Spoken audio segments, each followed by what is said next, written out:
تیری رضا پہ کھلے آنکھ لب پہ ہو میرے، ذکر تیرا تیرے پیار پر درود و سلام۔ الحمدللہ رب العالمین والصلاة والسلام علی خاتم النبیین اما بعد فاعوذ باللہ من الشیطان الرجیم بسم اللہ الرحمن الرحیم الصلاة والسلام علیکہ یا رسول اللہ وعلی آلک واصحابک یا حبیب اللہ، الصلاة والسلام علیکہ یا نبی اللہ وعلی آلک واصحابک یا نور اللہ۔ نبی اکرم نور مجسم سرور دو عالم شہنشاہ دو عالم صلی اللہ علیہ وآلہ وسلم نے ارشاد فرمایا ہے، حیث ما کنتم فصلوا علی فإن صلاتکم تبلغنی۔ سبحان اللہ۔ ارشاد فرماتے ہیں کہ تم جہاں بھی ہو مجھ پر درود پڑھو کہ تمہارا درود مجھ تک پہنچتا ہے۔ سبحان اللہ۔ دور و نزدیک کے سننے والے وہ کان، کان لالے کرامت پہ لاکھوں سلام۔ یہ نبی پاک علیہ السلام کو جو اللہ رب العزت نے کمالات عطا فرمائے ہیں، جو خصوصیات عطا فرمائی ہیں، ان میں ایک کمال یہ بھی ہے کہ میرے آقا صلی اللہ علیہ وسلم اللہ کی دی ہوئی توفیق سے، اس کے دیے ہوئے پاور سے، اس کی دی ہوئی طاقت سے سبحان اللہ بہت کچھ دیکھ بھی لیتے ہیں، بہت کچھ سنتے بھی ہیں، اور بہت کچھ لوگوں کو عطا فرماتے ہیں اللہ پاک کی عطا کردہ توفیق سے۔ اللہ پاک ہمیں پیارے محبوب صلی اللہ تعالی علیہ وآلہ وسلم سے سچی محبت نصیب فرمائے، ان کا سچا عشق نصیب فرمائے، اور ان پر کثرت کے ساتھ درود پڑھنے کی توفیق عطا فرمائے۔ صلو علی الحبیب صلی اللہ تعالی علی محمد وعلی آلہ وصحبہ وبارک وسلم۔ ایف جی این چینل کے ناظرین، پروگرام ہے ایک نئی صبح میں آپ کو پھر سے خوش آمدید مرحبا ویلکم کہوں گا۔ اللہ آپ کو شاد رکھے، آباد رکھے، دین و دنیا کی ڈھیروں بھلائیاں اور برکتیں اللہ آپ کو بھی مجھے بھی ہم سب کو نصیب فرمائے۔ پروگرام میں کل اگر آپ نے ہمارا پروگرام دیکھا ہوگا تو کل ہم نے بات کی تھی جس ٹاپک پر، وہ تھا کہ بڑوں کے پاس بیٹھا کریں، بڑوں کی اہمیت، اپنے بزرگوں کا مقام، اپنے جو گھر کے بڑے ہیں اگر آپ جسے کہیں تو ان کا کیا مقام ہے، ان کا کیا مرتبہ ہے، ان کے رسپیکٹ ہمیں ہمارے دین نے کس انداز سے سکھائی، اور ان کے پاس بیٹھنے کا جو درس ہے وہ بھی ہمارے دین نے دیا کہ اپنے بڑوں کے پاس بیٹھنا، اپنے بڑوں کی باتیں سننا، اپنے بڑوں سے جو ہے نا ان کے تجربات سے فائدہ اٹھانا، ان کی باتوں سے بہت کچھ انسان سیکھ جاتا ہے اگر ان کے پاس بیٹھتا ہے، ان کے پاس اگر کچھ وقت بتاتا ہے تو اس کو بہت کچھ سیکھنے کو ملتا ہے۔ تو اپنے بڑوں کے پاس بیٹھنے کی جو اہمیت ہے اور جو افادیت ہے اس پر ہم نے تفصیل سے گفتگو کرنے کی کوشش کی تھی۔ آج جو ہم گفتگو کریں گے، آج ہم وہ بڑوں سے ہمارا خطاب ہوگا کہ جو بڑے ہیں وہ اپنے بچوں کو بھی وقت دیں۔ یعنی ایک طرف اگر یہ ہے کہ بچوں کو بڑوں کے پاس بیٹھنے کا حکم دیا جا رہا ہے، جو گھر کے بڑے ہیں، جو والد ہیں، والدہ ہیں، دادا دادی ہیں، یا گھر کے جو بڑے افراد ہیں، بھائی بھی یقیناً گھر کا بڑا ہو سکتا ہے، بہن بھی گھر کی بڑی ہوتی ہے، تو جو گھر کے بڑے ہیں ان کے پاس جہاں بیٹھنے کا دین ہمیں کہتا ہے، تو دوسری طرف یہ بھی کہا جاتا ہے جو گھر کے بڑے ہیں وہ بھی اپنے چھوٹوں کے ساتھ کس طرح کا سلوک کریں، ان کی تربیت کا انداز کیا ہونا چاہیے، بچوں کے ساتھ رہنے کا انداز، بچوں کو وقت دینا، بچوں کی باتوں کو سننا، بچوں کے مسائل کو حل کرنا۔ دین اسلام نے اس حوالے سے کیا خوبصورت ہماری رہنمائی کی ہے، آج انشاءاللہ ہم اس پر کلام کرنے کی کوشش کریں گے، تو آخر تک اگر رہیے گا میں سمجھتا ہوں کہ بہت کچھ آپ حاصل کر لیجئے گا۔ اللہ آپ کو برکتوں سے مالا مال فرمائے، دونوں جہاں کی برکتیں اللہ آپ کو نصیب فرمائے۔ پروگرام میں ہمارے کچھ مہمان ہوتے ہیں، آئیے میں اپنے مہمانوں کو انوائٹ کروں گا۔ ہمارے ساتھ قاری صاحب ہوتے ہیں، نعت خواں ہوتے ہیں۔ قاری صاحب ہمارے مولانا صوبان مدنی صاحب ہیں، ان کو دعوت دوں گا۔ السلام علیکم ورحمۃ اللہ وبرکاتہ۔ ماشاءاللہ، مرحبا، کیسے ہیں جی؟ الحمدللہ علی کل حال، ماشاءاللہ، مرحبا جی، خوش آمدید، ویلکم۔ ماشاءاللہ ہمارے نعت خواں جو ہے ابراہیم بھائی ہیں، ماشاءاللہ اظہر بھائی ہیں، ان کو بھی بلاؤں گا۔ السلام علیکم ورحمۃ اللہ، مرحبا مرحبا، ماشاءاللہ، خوش آمدید، ویلکم، تشریف رکھیے گا، ماشاءاللہ۔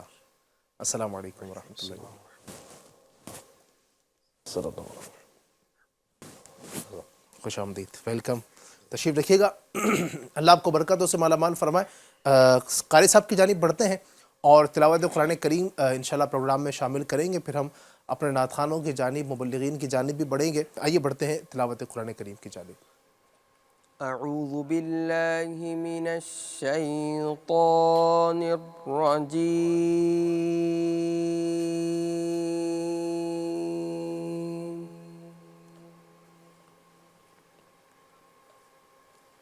میں اللہ تعالیٰ کی پناہ مانگتا ہوں شیطان مردود سے۔ بسم اللہ الرحمن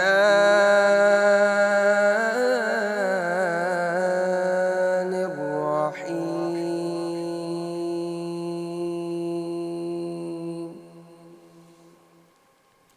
اللہ کے نام سے شروع جو نہایت مہربان رحمت والا ہے۔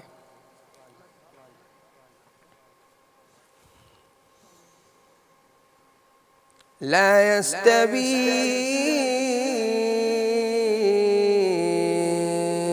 أصحاب النار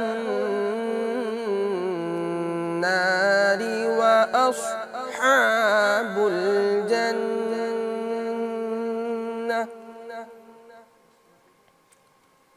أصحاب الجنة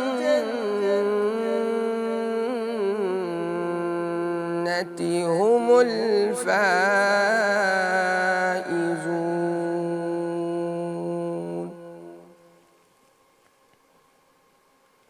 دوزخ والے اور جنت والے برابر نہیں، جنت والے ہی کامیاب ہیں۔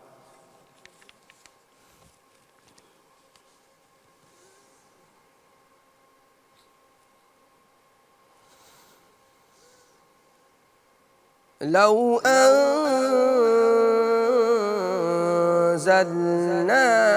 هذا القرآن على جبل لرأيته خاشعا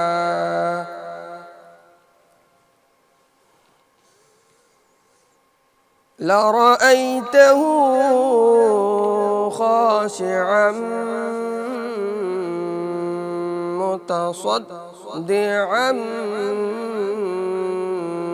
من خشية الله۔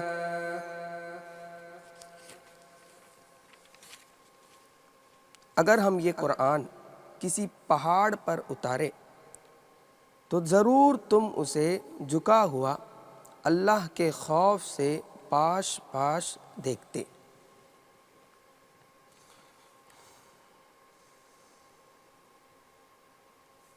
وَتِلْكَ الْأَمْثَالُ نَضْرِبُهَا لِلنَّاسِ لَعَلَّهُمْ يَتَفَكَّرُونَ۔ ہم یہ مثالیں لوگوں کے لیے بیان فرماتے ہیں تاکہ وہ سوچیں۔ هو اللہ الذی لا الہ الا هو عالم الغیب والشہادۃ هو الرحمن الرحیم۔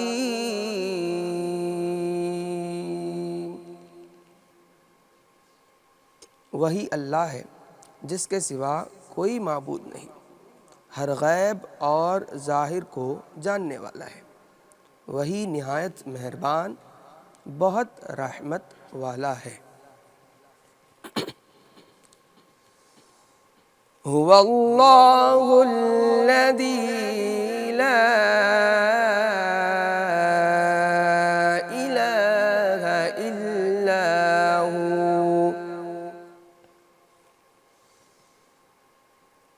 الملك القدوس السلام المؤمن المهيمن العزيز الجبار المتكبر۔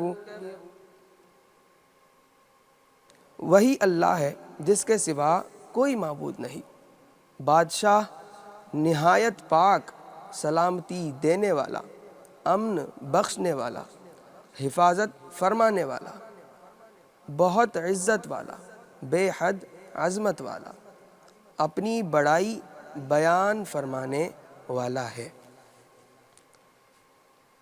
سبحان اللہ عما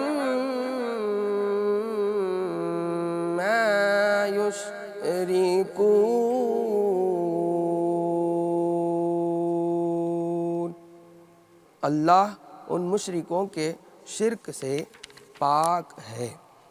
هو اللہ الخالق البارئ المصور له الاسماء الحسنى،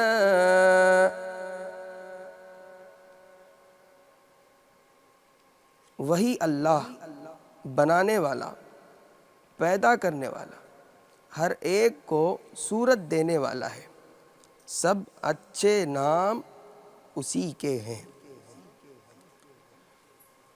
یسبح له ما فی السماوات والارض وهو العزیز الحکیم۔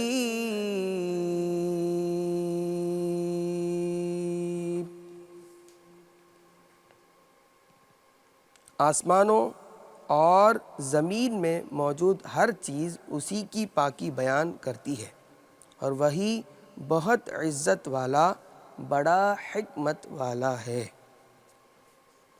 صدق اللہ العظیم۔ سبحان اللہ، سبحان اللہ۔ اللہ پاک ہمیں اپنے کلام کی برکتیں نصیب فرمائے۔ سورہ حشر کی یہ آخری آیات جو ابھی آپ نے جس کی تلاوت سنی ہے، قرآن کریم کی بڑی پیاری صورت ہے سورہ حشر، اور ان آخری آیات میں سبحان اللہ، اللہ پاک نے اپنی کبریائی، اپنے خالق ہونا، اپنا اس کی بڑائی کا بیان اور اس کے دیگر کئی صفات اللہ پاک نے اپنی ان آیات میں بیان کی ہیں۔ اللہ کریم ہمیں اپنی سچی محبت نصیب فرمائے اور اپنی خوب عبادت ہمیں کرنے کی توفیق عطا فرمائے۔ پروگرام میں ہمارے ساتھ نعت خوان بھی ہیں، آئیے اپنے نعت خوانوں کی جانب بڑھتے ہیں اور ایک کلام پروگرام میں شامل کرتے ہیں انشاءاللہ۔ صلی اللہ علیہ یا رسول اللہ وسلم علیک یا حبیب اللہ۔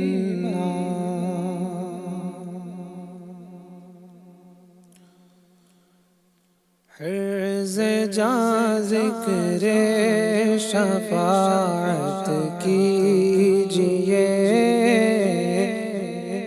حرز جاں ذکر شفاعت کیجئے، نار سے بچنے کی صورت کیجئے، نار سے بچنے کی صورت کیجئے، ان کے نقش پا پہ غیرت کیجئے،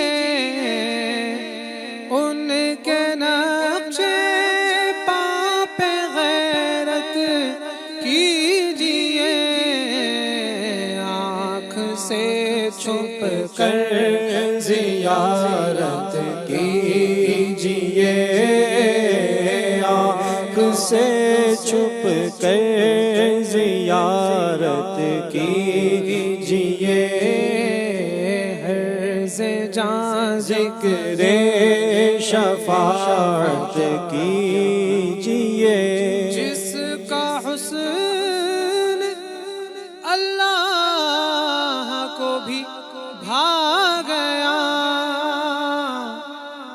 جس کا حسن اللہ کو بھی بھا گیا،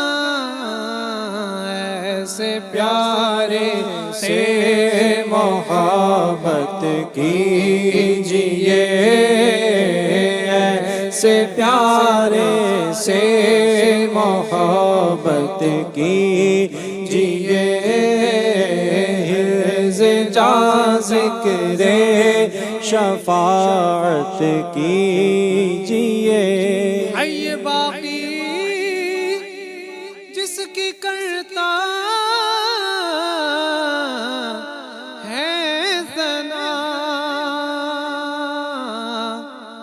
حی باقی جس کی کرتا ہے ثنا مرتے دم تک اس کی مدحت کیجئے مرتے دم تک اس کی مدحت کیجئے حرز جا ذکر شفاعت کیجئے ہم تمہارے ہو کہ کس کے پاس جائیں ہم تمہارے ہو کہ کس کے پاس جائیں صدقہ شہزادوں کا رحمت کیجئے صدقہ شہزادوں کا رحمت کیجئے عالم علم دو عالم ہے حضور عالم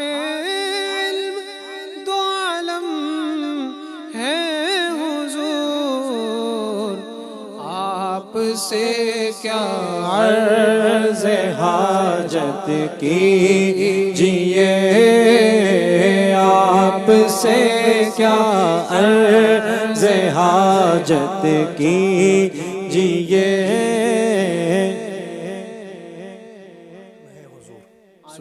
علم دو عالم یعنی سبحان اللہ امام علیہ سنت اعلیٰ حضرت رحمۃ اللہ علیہ پہ قربان جائیے اتنی پیاری بات کہتے ہیں عالم علم دو عالم ہیں حضور یعنی ہمارے آقا صلی اللہ علیہ وسلم جو ہیں اللہ پاک نے جو آپ کو علم عطا فرمایا جو کہ میں نے شروع میں بھی عرض کیا تھا کہ پیارے آقا علیہ السلام تو بڑے کرم جو نا وہ بہت کچھ عطا فرمانے والے ہیں جو آپ کی خصوصیات ہیں شاید میں نے کل رات کے پروگرام میں یہ بات بولی تھی کہ اللہ پاک نے آپ کو بہت کچھ عطا فرمایا تو سب سے اولیٰ ہے سب سے اعلیٰ ہے اللہ پاک کی توفیق سے سب سے بڑا مرتبہ آپ ہی رکھتے ہیں مخلوق میں تو اعلیٰ فرما رہے ہیں کہ عالم علم دو عالم یعنی دو عالم کا جتنا بھی علم ہے اللہ پاک نے اپنے محبوب کو عطا فرما دیا عالم علم دو عالم ہے حضور نبی پاک علیہ السلام دونوں عالم کا جو علم ہے اس کو جاننے والے ہیں آپ سے کیا عرض حاجت کیجیے آپ کو کہ آپ کے سامنے کیا عرض کریں کہ یا رسول اللہ مجھے کیا تکلیف ہے کیا حاجت ہے کیا پریشانی ہے آپ تو اللہ کی رحمت سے سب کچھ جانتے ہیں سبحان اللہ عالم علم دو عالم ہے حضور عالم علم دو عالم ہے حضور آپ سے کیا عرض حاجت کیجئے آپ سے کیا عرض حاجت کیجئے حرز جا ذکر شفاعت کیجئے تجھ سے کیا اے میرے طیبہ کے چاند ظلمت غم کی شکایت کیجئے ظلمت غم کی شکایت کیجئے کس سے کہیے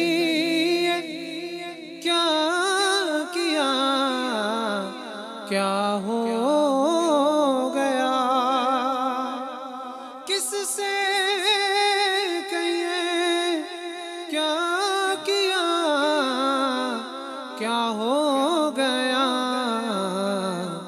خود ہی اپنے پر ملامت کیجئے خود ہی اپنے پر ملامت کیجئے، حرز جاں ذکر شفاعت کیجئے، جو نہ بھولا، جو نہ بھولا، جو نہ بھولا، جو نہ بھولا ہم غریبوں کو رضا، جو نہ بھولا ہم غریبوں کو رضا،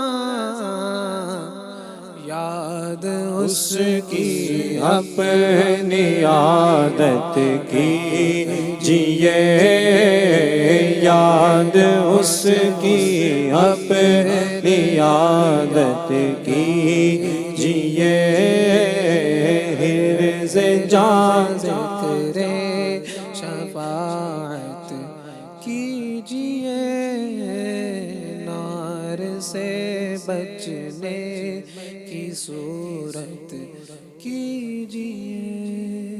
سبحان اللہ، سبحان اللہ۔ اللہ پاک برکتیں نصیب فرمائے، اللہ پاک خوش رکھے، آباد رکھے، شاد رکھے۔ بڑا پیارا کلام امام علیہ سنت سرکار سیدنا اعلیٰ حضرت رحمۃ اللہ علیہ کا الحمدللہ پروگرام میں شامل کیا۔ اللہ کریم اس کلام کی برکتیں نصیب فرمائے۔ ناظرین، ایک واقعہ بیان کیا جاتا ہے کہ ایک شخص جو تھا وہ تھے، ایک فیملی گھر میں ظاہر ہوا کرتی ہے، میاں ہوتے ہیں، میاں بیوی ہوتے ہیں، تو دو میاں بیوی تھے، تو ان کو اولاد کی طلب ہوئی۔ اللہ تبارک و تعالی نے پیارا سا سمجھیے کہ وہ ایک بیٹا ان کو عطا فرمایا۔ ان کے نزدیک تو بچے، ہر بچہ پیارا ہی ہوتا ہے۔ اچھا، اب جب گھر میں بچے کی ولادت ہوئی اور جب بچہ پیدا ہوا تو اب جو شوہر تھا وہ، اس کی یہ سوچ تھی، اس کا یہ ذہن تھا کہ میں کسی باہر ملک میں جا کر جو ہے کچھ بڑا کام کروں اور بہت ساری رقم جمع کروں، بہت کچھ میں بڑا مالدار بنوں۔ اور ایک اس کی جو پلاننگ تھی، لوگ جاتے ہیں، ٹھیک ہے، جانے والے اگر اچھی نیت سے جاتے ہیں اور جا کر اپنے گھر والوں کا بھی خیال رکھیں، ان کے حقوق بھی ادا کریں، اور جو شریعت نے حدود بیان کی ہے، جو ایک مدت بیان کی ہے کہ کتنے عرصے میں واپس آنا ہے۔ اگر بیوی اگر آپ کے اپنے شہر میں ہے اور آپ کسی اور ملک میں رہتے ہیں تو ایک جو بتایا گیا ہے کہ اتنے دنوں کے اندر اندر واپس آنا ضروری ہے، اگر وہ دور ہے تو، اور جو بچوں کا خیال ہے، ساری کی ساری چیزیں اگر وہ ہیں، اگر اس کے مطابق وہ کرتا ہے تو اسلام نے اس کی اجازت دی ہے کہ آپ بالکل باہر جا کر بھی کام کر سکتے ہیں۔ تو اب یہ جو شخص تھا، یہ جو دو میاں بیوی تھے، تو جو شوہر تھا، اب جب بچہ پیدا ہوا تو اس نے سوچا کہ اب اخراجات بھی بڑھیں گے، گھر کی ذمہ داریاں بھی بڑھیں گی، اور یقیناً چونکہ جیسے جیسے فیملی بڑی ہوتی جائے گی تو یقیناً کہ اخراجات بھی بڑھیں گے، تو لہٰذا اس نے یہ ذہن بنایا کہ مجھے باہر جا کر کچھ بڑا کام کرنا چاہیے، اور ادر کنٹری میں جا کے جو ہے مجھے ایک بڑا کچھ کام کرنا چاہیے۔ زیادہ رقم آئے گی تو میں اپنے گھر کو اچھے انداز سے بڑے پیمانے پر اس کی کفالت اپنے بچوں کی کر سکوں گا، اپنی بیوی کے اخراجات کو پورے کر سکوں گا، میری اپنی جو ضروریات ہے میں اس کو بھی اچھے انداز سے پوری کر سکوں گا۔ یہ سوچ، یہ ذہن لے کر اس نے جو ہے نا وہ ارادہ کیا کہ باہر جاؤں۔ چنانچہ پاسپورٹ بنوایا، ویزا لگوایا، اور ایک وقت آیا کہ اس کا جانے کا وقت بھی طے ہوا۔ اب گھر میں بچہ ظاہر ہے کہ چھوٹا سا بھی نو مولود بچہ تھا، اور اس کی والدہ یعنی اس آدمی کی اپنی وائف تھی۔ چنانچہ اس نے اپنی وائف سے جو نا اجازت لی، اس سے بات چیت کی، اور جو نا گھر کے دیگر افراد سے بات کی کہ میں جانا چاہتا ہوں، اور گھر والوں نے بھی ظاہر اجازت دے دی کہ کمانے کے لیے ہی جا رہا ہے۔ خیر، وہ وہاں سے روانہ ہوا اور دوسرے ملک میں جہاں اس کو جانا تھا وہ گیا، اور وہاں پر اپنی مصروفیات میں جو بھی اس کو وہاں جاب ملنی تھی اس نے کام کرنا شروع کیا۔ دن گزرتے گئے، دن گزرتے گئے، دن گزرتے گئے، 1 مہینہ گزرا، 2 مہینہ گزرا، 3 مہینہ، 4 مہینہ، اس طرح کرتے کرتے کرتے کرتے کچھ مہینے، کچھ سال گزرنا شروع ہوئے۔ اچھا، ادھر ظاہر ہے کہ ایک چھوٹا سا بچہ وہ چھوڑ کر گیا تھا، تو اب یہ بچہ بھی دھیرے دھیرے بڑا ہو رہا تھا، ادھر والد کے سال گزرتے چلے جا رہے تھے، تو بچہ جو گھر میں تھا وہ بھی، اس کے بھی ایام اور سال جو سمجھے کہ وہ بڑھتے جا رہے تھے۔ تو 1 یا 2 سال جب ہو گئے تو اب بچہ ظاہر ہے کہ 2 سال کا بچہ ہو گیا۔ اب جو اس کی وائف پیچھے تھی، اس نے جو ہے نا اس کو میسج کیا کہ ہمارا بچہ بڑا ہو رہا ہے، تو اب میرا خیال ہے کہ آپ کو آ جانا چاہیے، اور 2-3 سال آپ نے کما لیا ہے، تو اب یہیں پر کچھ نہ کچھ کام شروع کر دیجئے تاکہ ہمارے بچے کی تربیت بھی اچھے انداز سے ہو. اب مزید تھوڑا بڑا ہوگا تو اس کو اسکول بھی جانا ہے, اس کو دیگر بھی کام کرنا ہے اور بہت کچھ اس کی دیکھ بھال کرنی ہے, اور آپ اس کے والد ہیں, آپ اچھے انداز سے ساری چیزیں کر سکتے ہیں. تو اس نے کہا کہ میں آ جاؤں گا, کوئی جلدی تھوڑی ہے, میں تمہیں اخراجات بھی سب بھیج رہا ہوں, بچے پر جو خرچ ہونا ہے وہ بھی تمہیں سارے کے سارے پیسے دے رہا ہوں, میں آ جاؤں گا, کوئی مسئلہ نہیں ہے. تو لیکن اس نے اس طرح بات کو ٹال دیا اور پھر دن مزید گزرتے گئے. بہرحال وہ کچھ سالوں کے بعد جو ہے نا وہ آیا. اب بچہ ظاہر ہے 2-3 سال کا تھا. اب یہاں آنے کے بعد اس کا سمجھے کہ دل نہ لگے, چونکہ اس کو باہر کی ہوا لگ چکی تھی نا, تو وہاں کے مزے اور وہاں کی جو کیفیات ہے اور جو وہاں کی جو چیزیں تھیں, اب وہی اس کی رنگینیاں وہ ساری کے سارے ذہن میں تھی. اب یہاں کر دن لگے, اس نے کہا کہ میں پھر جاؤں گا اور وہیں جا کر جو ہے نا میں اپنی لائف سیٹ کروں گا اور میں تمہیں بھی وہاں پر بلاؤں گا اور سارے اخراجات ہم بہت اچھے انداز سے پورے کر سکیں گے, چونکہ جو ضرورتیں وہاں پوری ہو سکتی ہے جہاں پر وہ نہیں ہو پاتی ہے, جو پیسے جو کمائی میری وہاں ہو پاتی ہے یہاں وہ ساری چیزیں نہیں ہو پاتی, لہٰذا پھر سے میں جاؤں گا. خیر وہ اپنی بات پر اڑا رہا اور پھر اپنی بیوی اور بچے کو چھوڑ کر وہ دوبارہ اس ملک میں گیا اور جا کر پھر جو ہے نا اس نے جناب والا جسے کہیں کہ اپنے کام میں مست ہو گیا. پھر دن گزرتے گئے. اب یہ بچہ مزید بڑا ہوا. اب وقت آیا کہ اس کو اسکول میں ایڈمیشن کروانا ہے, تو اس کی بیوی نے پھر کہا کہ اب بچہ بڑا ہو چکا ہے, اسکول کا بھی اس کو اب ایڈمیشن کروانا ہے, اس کے جو دیگر ساتھی بچے ہیں اسکول جانا انہوں نے شروع کر دیا ہے, اس کو بھی اسکول لگانا چاہیے, اس کو بھی مدرسے میں پڑھانا چاہیے. اس نے کہا کہ میں تمہیں اخراجات دیتا رہا ہوں, تم مجھے بتاؤ کتنی فیس اس کی پے کرنی ہے, کتنا اس کی جو ہے نا وہ رقم لگے گی, میں تمہیں وہ بھی دے دوں گا. بہرحال اس نے جو ہے نا یہی کہا کہ بچے کو ایڈمیشن کروا دو. چنانچہ بچے کا ایڈمیشن بھی اس کی بیوی نے ہی کروایا. اور پھر دن گزرتے گئے. اب بچہ مزید بڑا ہوتا گیا اور کئی سال ہو گئے. اب اس مرتبہ جو ہے نا وہ جو شوہر تھا وہ کئی سالوں تک نہ آیا, اور جو دن گزرتے گئے چونکہ ایک باپ کی جو تربیت ہوتی ہے اس کا بڑا اثر ہوتا ہے, اور باپ جو نگرانی کر پاتا ہے وہ کہیں نہ کہیں یقیناً ماں بھی اپنی طرف سے ذمہ داری ادا کرتی ہے, لیکن ایک ہوتا ہے کہ ایک باپ کا رعب ہوتا ہے, باپ کا ڈر ہوتا ہے, اس کی وجہ سے بھی بچہ بعض اوقات بہت ساری برائیوں سے بچنے میں کامیاب ہوتا ہے. باپ کا بھی تربیت میں بڑا عمل دخل ہوتا ہے. ہمارے معاشرے میں باپ بہت کچھ کر سکتا ہے اگر اپنی اولاد کو سدھارنا چاہے. اب ہوا یوں کہ اسکول جانے لگا, جیسے بڑا وہ ہونے لگا تو اب اس کے دوست بھی بننے لگے. ان بننے والے دوستوں میں کچھ ایسے بھی تھے کہ جن کی صحبت اچھی نہیں تھی. دوسرے الفاظ میں یوں کہوں کہ وہ شرابی تھے, یا جوا کرنے والے تھے, یا نشہ کرنے والے تھے, اس طرح کے بھی دوست تھے. اب بچہ جیسے جو سمجھے کہ جوانی کی دہلیز پر قدم رکھتا چلا جا رہا ہے, تو اب اس کے بگڑنے کے معاملات بھی ساتھ ساتھ شروع ہو چکے. اور ایک وقت یہ آیا کہ اب وہ نشے کا پکا عادی بن چکا تھا, اور اس حد تک آگے جا چکا تھا کہ وہ نشہ پورا کرنے کے لیے اس کو جو جی آئے, وہ جو کرنا چاہے وہ کرنے کو تیار ہو جائے. کوئی سامنے رکاوٹ بھی آئے تو وہ اس کو بھی سائیڈ میں کرنے کو تیار ہوتا تھا. یہ اس کی کیفیت. اب ماں بڑی ٹینشن میں ہے, اور باپ ہے کہ وہ دنیا کی رنگینیوں میں اتنا مست ہے, اتنا مگن ہو چکا ہے کہ اس کے پیچھے اس کا بیٹا کیا کر رہا ہے, اس کا بیٹا کس راہ پر جا رہا ہے, اس کا بیٹا جو ہے وہ غلط چیزوں کو اختیار کر رہا ہے, اس کو کوئی ٹینشن ہی نہیں ہے. اس کے لیے مال دولت سب کچھ ہی اس کا جو سمجھے کہ وہ اس کا سامان وہی اس کو سمجھ بیٹھا ہے. دن گزرتے گئے. اب ایک مرتبہ ایسا ہوا کہ بچے کے پاس کچھ تھا نہیں نشہ کرنے کے لیے, کچھ دولت نہیں تھی, تو وہ اپنی ماں کے پاس گھر کہا کہ ماں مجھے پیسہ دو. اب ماں نے کہا کہ بیٹا تو کیوں اس غلط عادت میں پڑ چکا ہے. ماں نے اپنے انداز سے سمجھایا, اس کو بہت سمجھانے کی کوشش کی, لیکن وہ نہ مانا. اور یقیناً یہ جو نشہ ہوتا ہے, جو نشہ کرتے ہیں وہ اس بات کو جانتے ہیں کہ یہ کتنی غلط, کتنی گندی عادت ہے. اس میں جو نا بندہ کیا کچھ کر بیٹھتا ہے. اب اس سے رہا نہیں گیا تو اس نے جو نا پاس ہی رکھی, غصہ آیا. جب ماں نے سمجھایا بحث شروع ہوئی, ادھر سے ماں کو غصہ آیا, ادھر سے اس کو غصہ آیا, دونوں کی آپس میں تکرار چلتی رہی. اب ظاہر ہے تربیت تو اچھی تھی نہیں نا, اس کو کیا پتا تھا کہ ماں کے حقوق کیا ہیں, ماں کے قدموں کے نیچے جنت ہے. اس کو باپ نے کبھی بتایا ہی نہیں نا. ایسی محفلوں میں, ایسی مجلسوں میں کبھی شرکت ہی نہیں اس نے کی. اس کے سامنے تو جو کچھ تھا اس کا نشہ تھا. وہ نشے میں اتنا پاگل ہو چکا تھا کہ ایک پاس میں ایک روڈ رکھی ہوئی تھی, اس نے اٹھایا ماں کے سر پہ دے مارا. اللہ اکبر. ماں گری, سر سے بہت خون نکلا. اور خیر گھر والے جمع ہوئے, جب اس طرح کی آواز سنی تو آئے, اس کو ہاسپٹل لے کے گئے, اور اس سے پہلے کہ اس کو بچا پاتے اس نے دم توڑ دیا تھا. اللہ اکبر. جب یہ خبر جو ہے گھر کے دیگر بڑے افراد کو پہنچی تو وہ جو شخص جو باہر تھا, اس بچے کا باپ, اس کے بھائی کو جب یہ خبر پتہ چلی تو وہ دوڑا دوڑا آیا اور اس نے فوراً اپنے بھائی کو فون کیا جو باہر تھا اور کہا کہ اب تم فوراً ابھی گھر پر آ جاؤ۔ اس نے کہا کہ کیا بات ہے، اچانک کیوں مجھے بلا رہے ہو؟ اس نے کہا آؤ تو صحیح، پھر تمہیں بتاتے ہیں کہ بات کیا ہے۔ بہرحال وہ آیا اور اس کو جب آیا تو ساری سچویشن اس کو بتائی کہ اس طرح کی بات ہے، تمہاری بیوی کا انتقال ہو گیا ہے اور تمہاری بیوی کو خود تمہارے بچے نے مارا ہے۔ اللہ اکبر۔ وہ بڑا پریشان ہوا، بہت رویا۔ بہرحال اپنی بیوی کی قبر پر بھی گیا، فاتحہ خوانی جو بھی کرنے تھے معاملات کیے۔ اس کے بعد کہا کہ مجھے میرے بیٹے کے پاس لے کر چلو، میں اس سے کچھ بات کرنا چاہتا ہوں۔ چنانچہ اس کو جیل میں، چونکہ وہ تو جیل میں تھا، جیل کی سلاخوں کے پیچھے تھا، وہ گیا اور اپنے بیٹے سے ملا اور کہا کہ بیٹا یہ تم نے کیا کیا ہے؟ اتنا بڑا قدم تم نے کیسے اٹھا دیا؟ اپنی ماں تک کو تم نے جان سے مار دیا، کیوں آخر ایسا کیا؟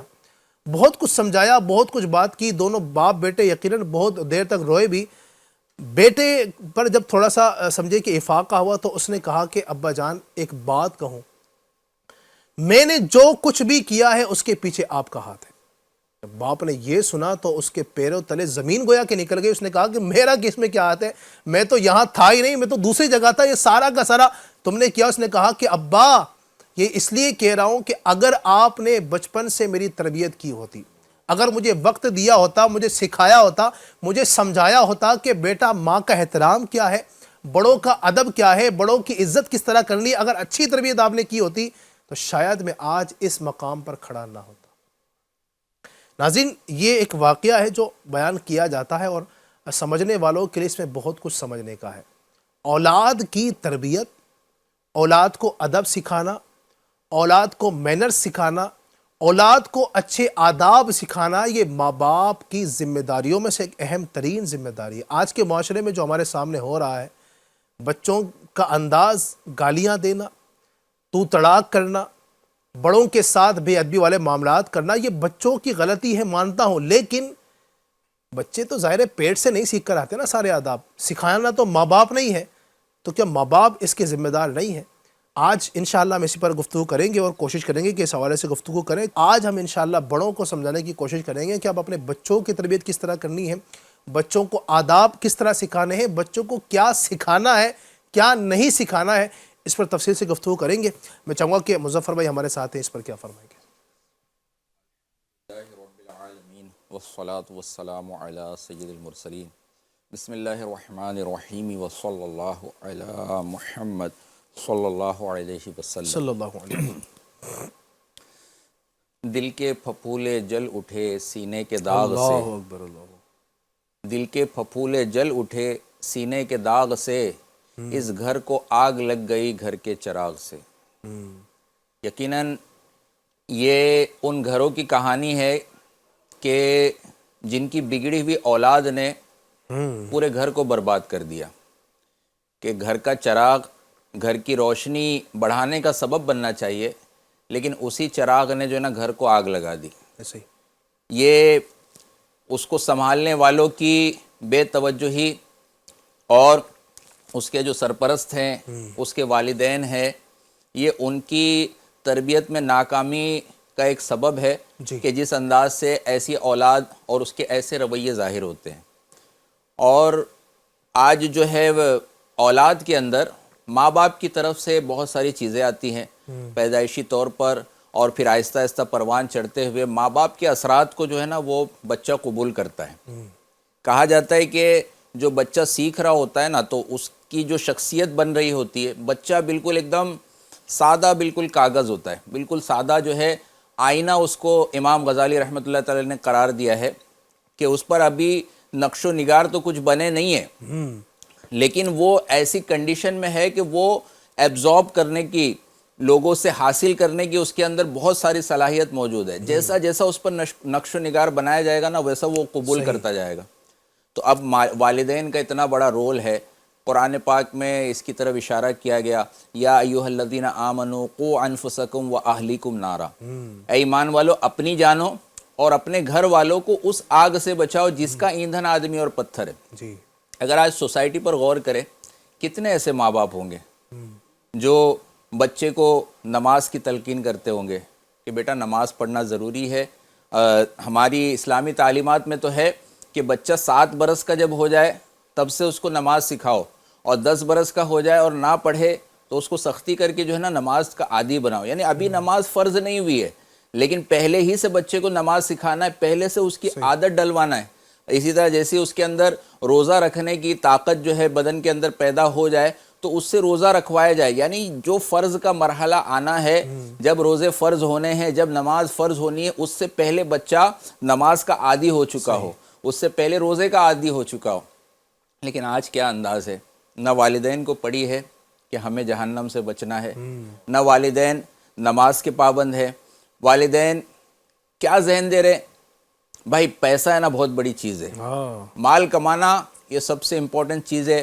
اپنی زندگی کو ایک لگزریس لائف بنانا, عیش و عشرت کے سامان جمع کرنا یہ بڑا اہم ہے. یہ دیکھیے طرح طرح کی الیکٹرانک سامان ہے, یہ ڈیوائس ہے, یہ موبائل ہے, یہ کمپیوٹر ہے, یہ ساری چیزیں ہیں, اے سی ہے, فرنیچر ہے, یہ ساری چیزیں, عیش و عشرت, آرام, یہ بہت اچھی چیز ہے. خود غرضی کا معاملہ, اب یہ ساری چیزیں جب وہ بچہ حاصل کر رہا ہے, آپ نے اس کو اسلامی تعلیمات نہیں دی, آپ نے ایسی جگہ بھی نہیں بھیجا جہاں پر یہ باتیں سکھائی جائے. اور پھر کیا ہوتا ہے, جب بچہ اپنا الگ اپنی سوچ بنا کر, یا تو والدین آگے چل کے اس کو بوجھ لگنے لگتے ہیں, یا وہ کچھ اپنی دنیا الگ بنا چکا ہوتا ہے کہ میں یہاں نہیں اب کسی اور ملک میں جاؤں گا, وہاں سیٹل ہوں گا, وہاں بالکل مادر پتر آزادی ہے, ماں باپ کی کوئی روک ٹوک نہیں ہے, اور ماں باپ سے دور چلا جاؤں گا اور اپنے انداز کی گناہوں بھری زندگی گزاروں گا. تو جب ایسے انداز پر بچہ چل پڑے, پھر اس کے بعد والدین کی آنکھ کھلتی کہ یہ کیا ہو گیا, نشے کا عادی بن گیا بچہ, یہ کیا ہو گیا, ایسے ایسے کام اس نے کر دیا, جرائم کا ارتکاب کر لیا, حوالات میں پہنچ گیا, اس کے اوپر کیسز ہو گئے. اب والدین کی آنکھ کھلتی ہے کہ یہ کیا ہو گیا.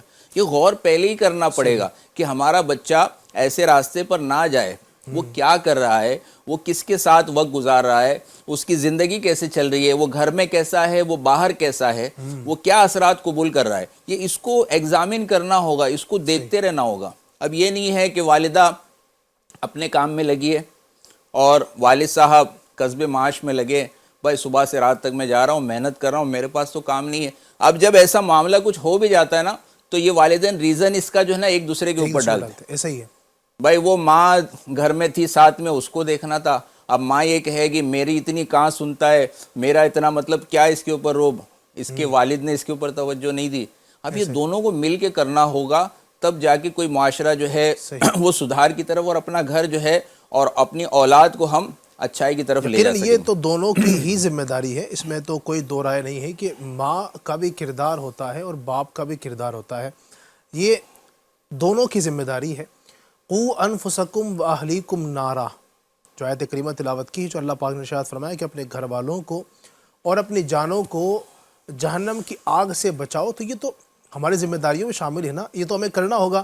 اپنے بچوں کو آداب سکھانے ہوں گے, ان کو مینر سکھانے ہوں گے, ان کو اس کام سے روکنا ہوگا کہ جو کام ان کو جہنم کی طرف لے کر جا سکتا ہے, اور وہ کام کرنے کی تاکید کرنی ہوگی کہ جو کام ان کو نجات دلا سکتا ہو. یہ ماں باپ کی اہم ترین ذمہ داریوں میں سے ہے. آج کل اچھا ہوتا یہ ہے, ہمارے معاشرے میں ایک سوچ یہ بنی ہوئی ہے کہ جناب ابھی تو بچہ ہے, یعنی ہم نے جو بات کی ہے کہ بچوں کو بچپن سے سکھاؤ, ہم یہ کہتے ہیں کہ ابھی تو بچہ ہے, جب تھوڑا بڑا ہوگا, تھوڑا سمجھدار ہو جائے, ابھی اس میں ابھی مطلب ہے ہی کیا. یعنی بچہ اگر ہماری نگاہوں کے سامنے سمجھے کبھی ناچتا بھی ہے نا, ابھی تو بچہ ہے. چھوٹی چھوٹی توتلی زبان سے اگر وہ جناب وہ گالیاں دے رہا ہے, ہم کہتے ہیں ابھی تو بچہ ہے, ابھی اس کو عمر ہی کیا ہے سمجھانے کی, خود ہی سمجھ جائے گا. اچھا بچہ جو ہے نا, اگر کسی کی پینسل چرا لے, اسکول گیا, اسکول سے کسی کی پینسل چرا کر لے کر آ گیا, کسی کے 2 روپے اپنے ساتھی کے چرا کر لے کر آ گیا, ہم کہتے ہیں ابھی تو بچہ ہے, بڑا ہوگا تو سمجھ جائے گا. اسی طریقے سے بچے نے کسی کو گالی دے دی, کسی کو کچھ بول دیا, کسی کو جھاڑ دیا, کسی کو مار دیا, تو کہتے ہیں ابھی تو بچہ ہے. بھئی یہ بچہ بول کر آپ اس کو پختہ کر دے رہے ہیں, آپ اس کو اس بات کا عادی بنانے کی آپ گویا کہ سازش کر رہے ہیں کہ یہ بچہ بڑا ہو کر پھر آپ ہی کے جو ہے نا وہ آپ کے لیے وبال بن جائے گا. اس طرح کے واقعات ہیں. تو میری گزارش ہے کہ یہ جو جملہ ہمارے یہاں پر عام ہے نا کہ بچہ ہے, اس کو تھوڑا چھوڑ کر بچے کو بچپن سے ہی سمجھایا جائے گا تو اس کی عادت انشاءاللہ اچھی ہو جائے گی. یہ بچہ ہونے کی جو بات ہے نا, ایک بات مجھے یاد آئی کہ ایک ہمارے اسلامی بھائی وہ اپنے بیٹے کے ساتھ آئے تھے, یا ان کے گھر جانا ہوا تھا, اور میرے بھی گھر میں میری بچیاں وغیرہ بھی تھی ساتھ میں. اب وہ ان کا بچہ جو ہے نا بڑا شرارتی تھا, اور گھر کی چیزیں بھی اٹھا کے پھینک دینا, مار دینا, یعنی کوئی اگر مہمان بھی آیا ہے تو دوسرے بچوں کو تنگ کرنا, مار دینا. تو اب جو ہے اس کے جو والد صاحب تھے ساتھ میں تھے, انہوں نے دیکھا کہ بھائی یہ دوسرے بچوں کو مار رہا ہے, تو اس پر سختی کرنے لگے, اسے مارنے جانے لگے. اچھا. تو میں نے کہا جانے دیجئے, بچہ ہے. ارے بچہ ہی تو ہے. اب اس بچے کا ذہن دیکھیے اور اس کا کیچ کرنا, اچھا ذہین بھی بچہ ہے وہ, شرارتیں اگرچہ کر رہا ہے, لیکن اس نے میرے جملے کو کیچ کر لیا, اور میں نے اس کے لیے کہا تھا جانے دیجئے بچہ ہی تو ہے. تو اس نے جو ہے نا وہ میری بچی کی طرف اشارہ کر دیا کہ ہاں یہ بچہ ہی تو ہے, مطلب میں نے اگر کسی کو مارا تو یہ بچہ ہی تو ہے. اچھا. ہاں, کوئی بڑا تھوڑی ہے. اس نے اس انداز سے اس کو کیچ کر لیا. تو آج یہ بھی ہوتا ہے, آج ہم بول کے نا کہ بچہ ہی ہے, جانے دیجئے بچہ ہی ہے, تو وہ بچے کو آزادی ملتی جاتی کہ میں کچھ بھی کروں, مجھے کوئی کچھ بولنے والا نہیں. اچھا, ایک سوال بچوں سے بھی, یہ جب بات چیت ہوتی ہے یا گھر سے ہٹے کمرے میں آئے تو پتہ لگا کوئی چیز ٹوٹی ہوئی ہے, کوئی نقصان ہوا ہے, کسی نے کوئی چیز اٹھا کے کہاں سے کہاں رکھ دیا. اب جب بچوں سے پوچھا جاتا ہے یہ کس نے کیا, تو فوراً وہ کہتے ہیں میں نے نہیں کیا, میں نے نہیں کیا. جتنے بچے ہیں نا, کوئی قبول نہیں کرے گا میں نے نہیں کیا. اب ظاہر ہے کسی نہ کسی نے کیا ہے. جب یہ معاملہ ہے تو وہ بچہ آخر سچ بات قبول کیوں نہیں کر رہا ہے؟ وہ بچہ جس نے کیا ہے وہ جھوٹ کیوں کہہ رہا ہے ہمارے سامنے؟ تو یا تو ایسا ہوا ہوگا کہ جب جس کی غلطی سامنے آ جاتی ہوگی اس کی شامت آتی ہوگی, خوب اس کو مارا جاتا ہوگا, اس کو ڈانٹا چلایا جاتا ہوگا. تو اب بچہ جو ہے ایک خاموشی سے اس کو ایک پیغام مل گیا کہ اگر میں سچ بولوں گا نا تو میں پھنس جاؤں گا, صحیح. سچ بولوں گا اگر گھر کے اندر تو مجھے سزا ملے گی, اور جھوٹ بولوں گا تو بچ جاؤں گا. جی. تو یہ ماں باپ اور گھر والے لاشعوری طور پر ہے نا اس کو جھوٹ کی تعلیم دے رہے ہیں. بالکل. کہ تم جھوٹ بولو گے تو بیٹا نکل جاؤ گے, کوئی دیکھ تو رہا نہیں ہے, پتہ تو چلے گا نہیں. اچھا, انداز کیسا تھا کہ حضرت فاروق اعظم رضی اللہ تعالیٰ رات کو علاقہ دورہ فرماتے تھے, تو ایک ماں بیٹی کی آپ نے آواز سنی. ماں اس کو بیٹی کو اٹھا رہی ہے, اور وہ دودھ بیچنے والے تھے.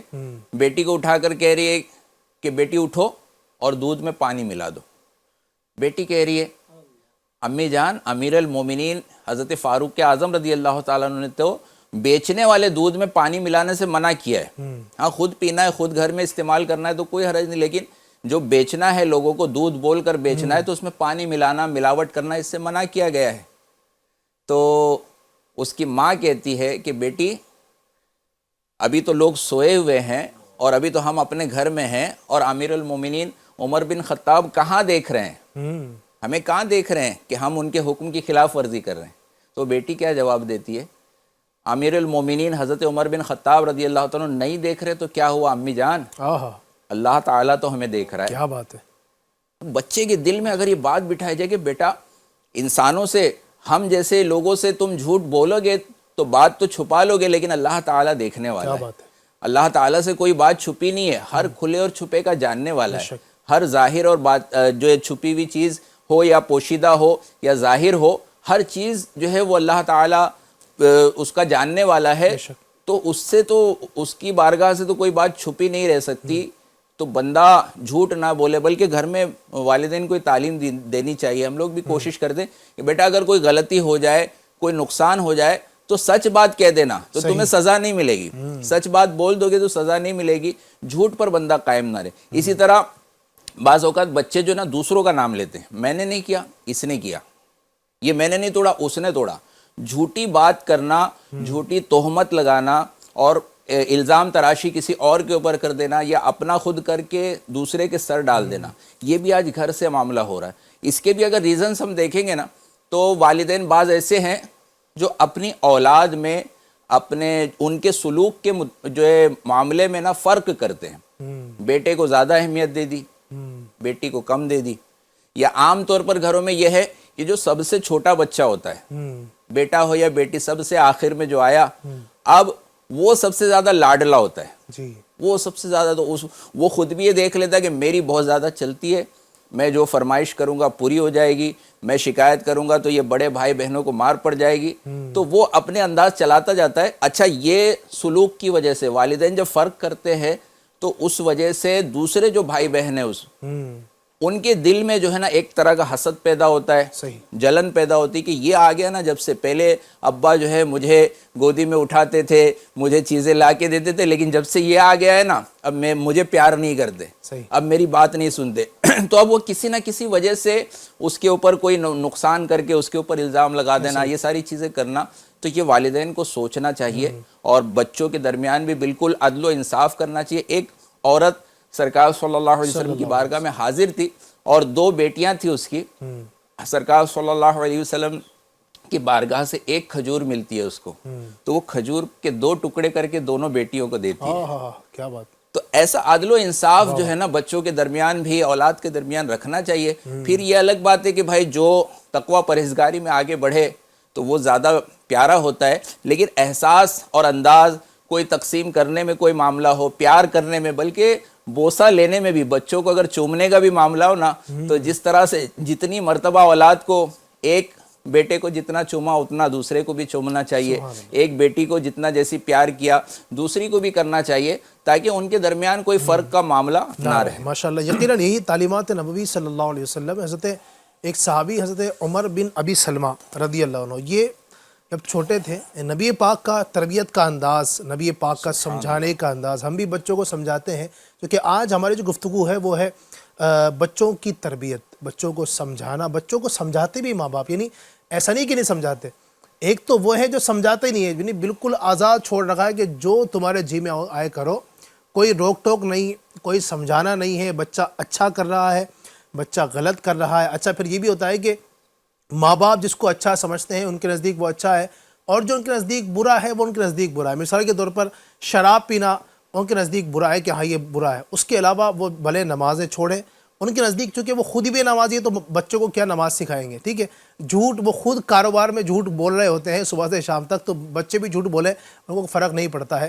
تو یہ ایک ہوتا ہے کہ ایک تو ہوتا ہے کہ سمجھاتے نہیں ہیں، کچھ وہ ہیں جو سمجھاتے ہیں لیکن سمجھانے کا انداز اتنا جارحانہ، اتنا جھاڑنے والا، اتنا ڈانٹنے والا ہوتا ہے کہ بچہ جو ہے نا وہ سہم جاتا ہے۔ نبی پاک صلی اللہ علیہ وسلم کا انداز، حضرت سیدنا عمر بن ابی سلمہ رضی اللہ عنہ، یہ بچے تھے جب چھوٹی عمر میں، نبی پاک علیہ السلام کے ساتھ ایک مقام پر، یہ ایک جگہ پر شامل تھے، کھانا سامنے موجود تھا، نبی پاک بھی کھا رہے تھے، سبحان اللہ، اور یہ جو صحابی ہیں، چھوٹی عمر تھی، بچے تھے، تو یہ بھی کھا رہے تھے۔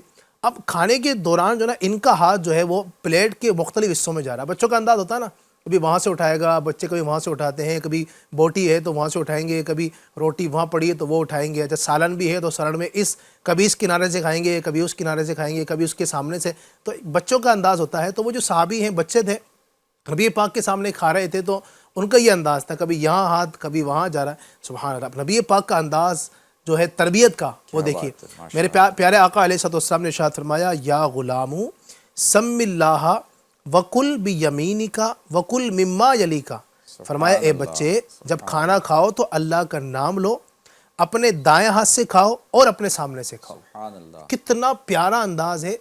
نبی پاک نے ان کو منع بھی کر دیا، جو ان کا انداز جو صحیح نہیں تھا، جو اس طرح کا انداز تھا اس سے منع بھی کیا، ٹھیک ہے، بچوں کی تربیت بھی ہو گئی، اور سمجھے کھانے کے آداب بھی بیان کر دیجئے۔ سم اللہ، اللہ کا نام پڑھ کے کھاؤ، بسم اللہ پڑھ کے کھاؤ، اپنے سامنے سے کھاؤ، سیدھے ہاتھ سے کھاؤ۔ تو یہ ہوتا ہے کہ بچوں کی تربیت اس پیارے انداز سے ہو کہ بچوں کو برا بھی نہ لگے۔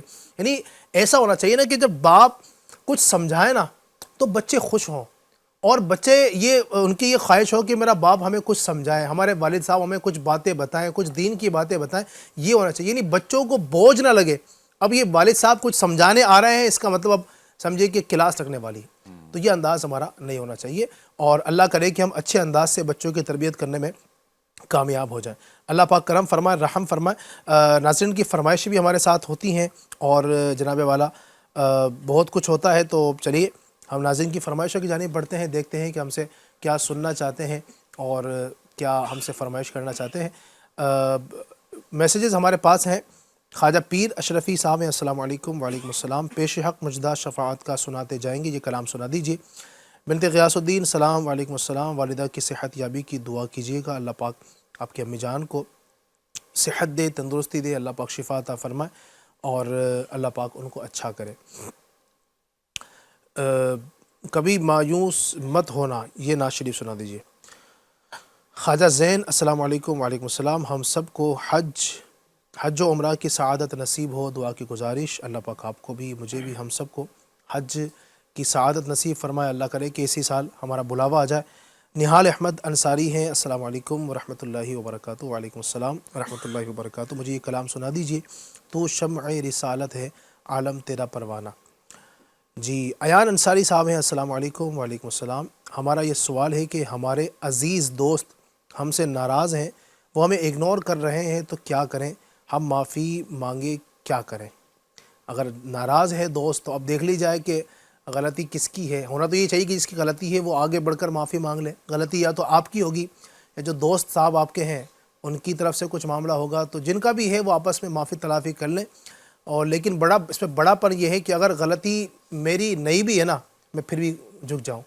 نبی پاک علیہ الصلوۃ والسلام کا فرمانا سل من قطعک، جو تجھ سے توڑے تو اس سے جوڑ، ہے نا. جو توڑنے کی کوشش کر رہا ہے نا، تو اب یہ نہیں کہ میں بھی توڑ دوں گا، بلکہ اعلیٰ اخلاق جو ہے نا یہ اس میں ہے کہ اگر سامنے والا دوست مان لیجئے غلطی اسی کی ہے، اسی نے آپ کے ساتھ جو ہے نا وہ غلط معاملہ کیا ہے، اسی نے آپ کو دھوکہ دیا ہے، اسی نے دوستی توڑی ہے یا اس نے رشتہ داری کو توڑنے کی کوشش کی ہے، تو اب آپ جائیں، سلام کریں، اچھے انداز سے پیار سے آپ بالکل جو ہے نا آگے بڑھ کر ہمیں اس سے ملاقات کرنی چاہیے. پہلے آگے بڑھے گا تو انشاءاللہ پہلے جنت میں جائے گا. سبحان اللہ. یہ بھی ہے. تو اچھی اچھی نیتوں کے ساتھ ہم آگے بڑھیں گے تو انشاءاللہ برکتیں نصیب ہوں گی. ٹھیک ہے. اچھا اسی طریقے سے السلام علیکم. وعلیکم السلام. میں محراب علی مراد آباد سے ہوں. مجھے یہ کلام سنا دیجئے. ان کا منگتا ہوں جو منگتا نہیں ہونے دیتے. جی اور یہ کلام سنا دیجئے. حشر میں پھر ملیں گے. السلام علیکم. وعلیکم السلام. بچے نیک بنے، دعا کی گزارش. اللہ پاک کرم فرمائے. چونکہ ٹاپک یہ آج کا ہمارا ہے بچوں کی تربیت کے حوالے سے، اس پر مزید بھی انشاءاللہ گفتگو کریں گے. بچوں کو ہم اور کیا کیا آداب سکھا سکتے ہیں یہ بھی آپ کے سامنے انشاءاللہ بیان کرنے کی کوشش کریں گے. اچھا جناب، اسی طرح اور بھی میسیجز ہمارے پاس ہیں. ایک بھائی ہیں، یہ کلام اعلیٰ حضرت سنا دیجیے پلیز. ٹھیک ہے. السلام علیکم. وعلیکم السلام. علی بھائی، میری بیٹی کا نام فضلہ ہے اور مجھے اس کا مطلب بتا دیجیے. فضلہ، فضل سے اگر ہے تو فضل کا مطلب ہوتا ہے بڑائی، بزرگی، فضیلت والا ہونا. تو فضلہ یعنی فضیلت والی، اس طرح کے اس کے معنی ہوں گے. یا فاضلہ ہوگا نام، یا تو فاضلہ مطلب بھی ہوتا ہے فضیلت والی، بڑائی والی، بلندی والی. تو نام تو اچھا ہے. اللہ پاک اس نام کی برکت نصیب فرمائے. اچھا اسی طریقے سے ریاض قریشی بھائی، السلام علیکم. وعلیکم السلام. ایک نعت کی فرمائش کرنی ہے علی بھائی. سرتاب قدم ہے تنے سلطان زمن پھول. یہ کلام سننا چاہتے ہیں. السلام علیکم. وعلیکم السلام. علی بھائی مجھے یہ کلام سنا دیجئے. تجھے ڈھونڈتا تھا میں چار سو، تیری شان ہے جل جلالہ. اچھا جناب والا، سنتے ہیں کہ محشر میں عمران رضا بھائی کی فرمائش ہے. نہال بھائی کہہ رہے ہیں بیٹی کے امتحانات میں کامیابی کے لیے دعا کیجیے. اللہ آپ کی بچی کو کامیاب کرے. اس کے جو بھی اگزام ہے اللہ پاک اس کو دین میں بھی دنیا میں دونوں میں کامیابی نصیب فرمائے. پٹیل سر السلام علیکم. وعلیکم السلام. وہ شعر محبت جہاں مصطفیٰ ہے، یہ کلام سنا دیجیے. اکبر علی بھائی ہیں، ان کا سوال ہے بچوں کی ہر خواہش کو پورا کرنا یہ بھی کیا بچوں کو بگاڑتا ہے کیا؟ مظفر بھائی، بچوں کی ہر خواہش کو پورا کرنا یہ بھی ہوتا ہے ماں باپ کے کہ بچے کی اگر سب خواہش پوری نہیں کریں گے تو ہمارا بچہ ناراض ہو جائے گا، دل چھوٹا کر لے گا. بعض اوقات یہ ہوتا ہے ایک ہی بیٹا ہوتا ہے، ایک ہی بیٹی ہوتی ہے، یا اس طرح یقیناً ماں باپ کو تو اپنی ہر اولاد سے محبت ہوتی ہے. تو اب اس کی اگر خواہش پوری نہ کریں گے، اس کی ہر بات کو پورا نہ کریں تو بچہ ناراض ہو جائے گا. تو ہر خواہش پوری کرنا بھی کیا بچوں کو بگاڑ سکتا ہے؟ بالکل. اس سے بھی بچہ جو ہے اس کو دنیا میں زندگی گزارنا ہے. جی، سرد و گرم کے معاملات اس کو پیش آنا ہے. کبھی اس کو کامیابی ملے گی کسی چیز میں، کبھی محرومی ہوگی. کبھی اس کا جو مطالبہ ہوگا، اس کی جو خواہش ہوگی وہ پوری ہو جائے گی. بلکہ اللہ کی بارگاہ میں بندہ دعا بھی کرتا ہے، کبھی کبھی اللہ تعالیٰ وہ فوراً عطا فرماتا ہے اپنے کرم سے. اور کبھی اگر اس میں بہتری نہیں ہوتی ہے تو اللہ تعالیٰ جو ہے وہ دعائیں قبول نہیں فرماتا، وہ چیزیں مطلب حاصل نہیں ہوتی، دعا کی قبولیت کا جو سبب نظر نہیں آتا. تو اب جو ہے اگر یہ انداز والدین اپنائیں گے، اس میں تربیت یہ کی گئی ہے کہ بندہ والدین جو ہے نا دیکھے کہ بچہ کیا مانگ رہا ہے. صحیح.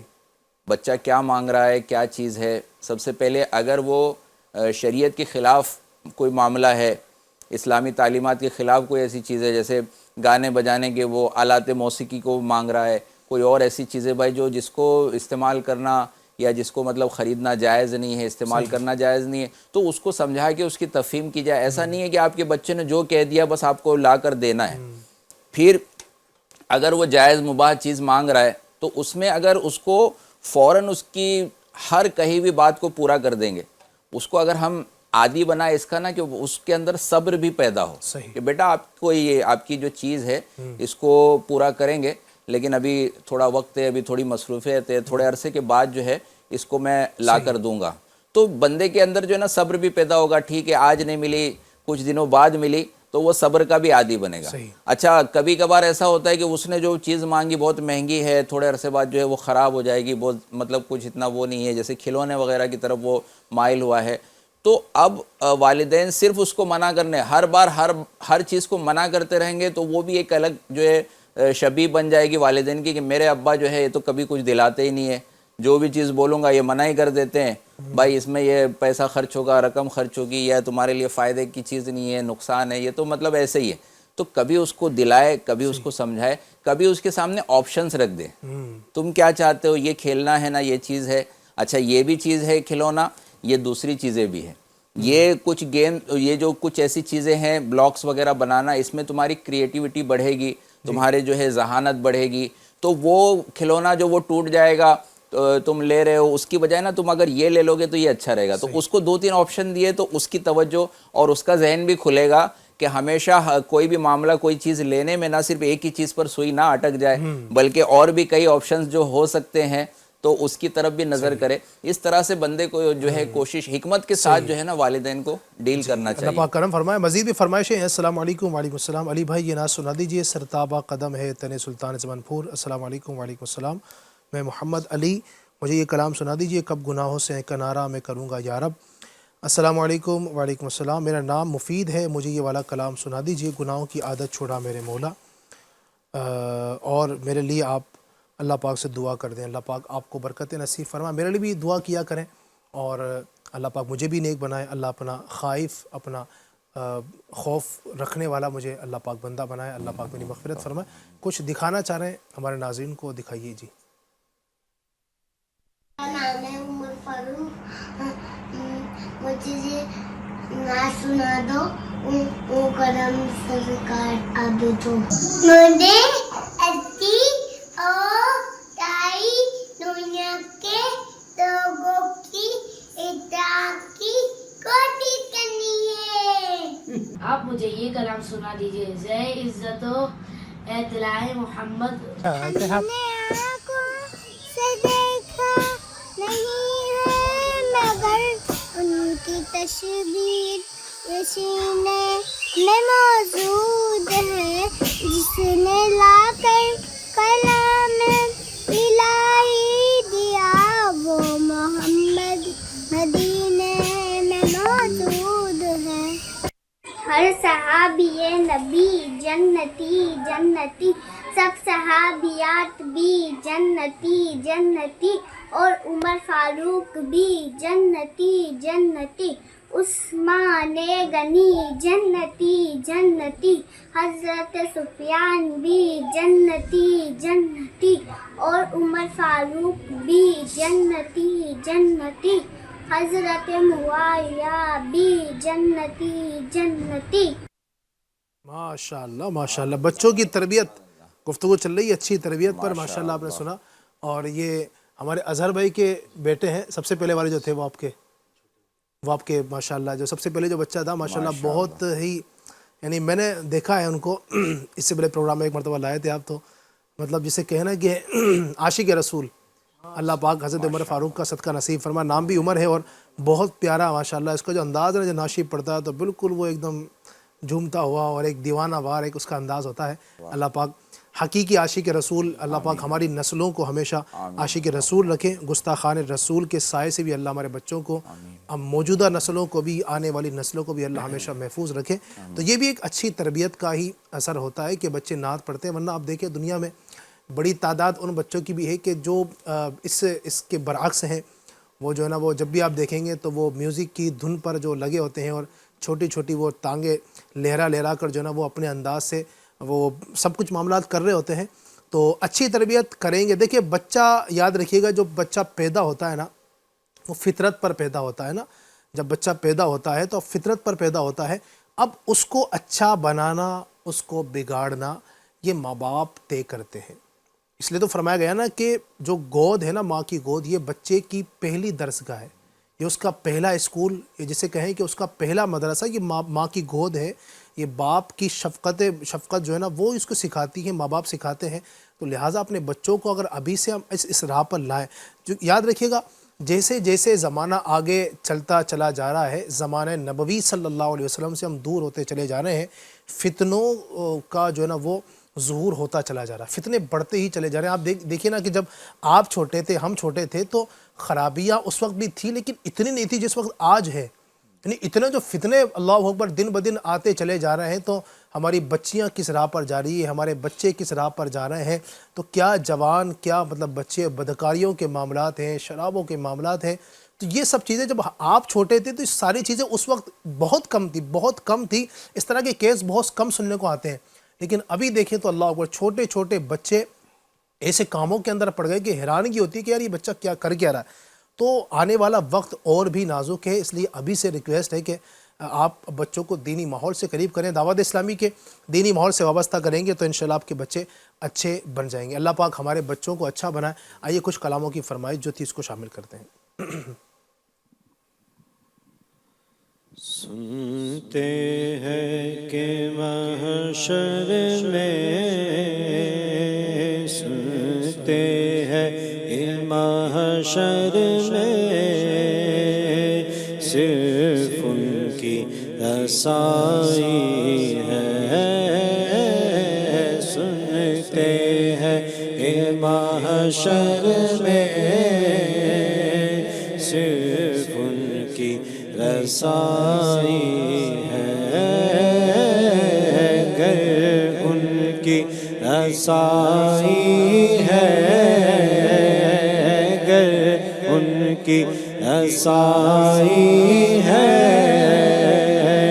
لو جب تو بنائی ہے بازار عمل میں، تو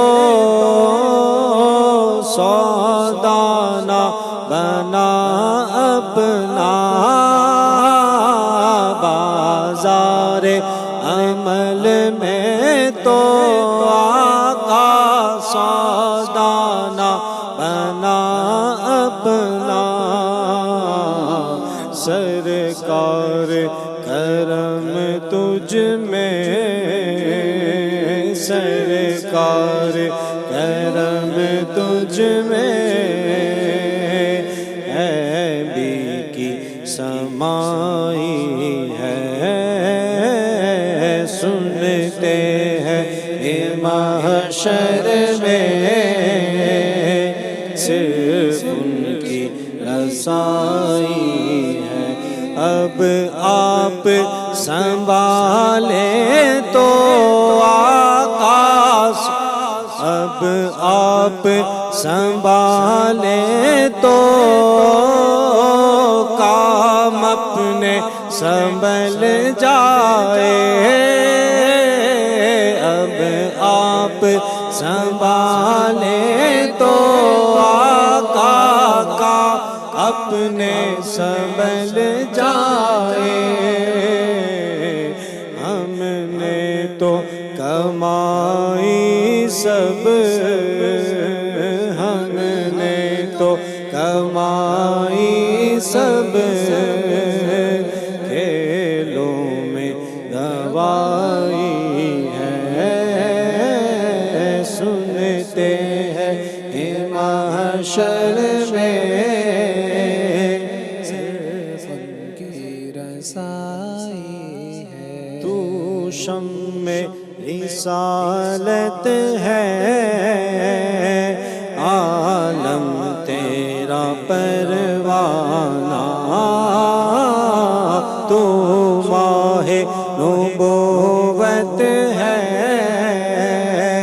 اے جلوہ جانانا.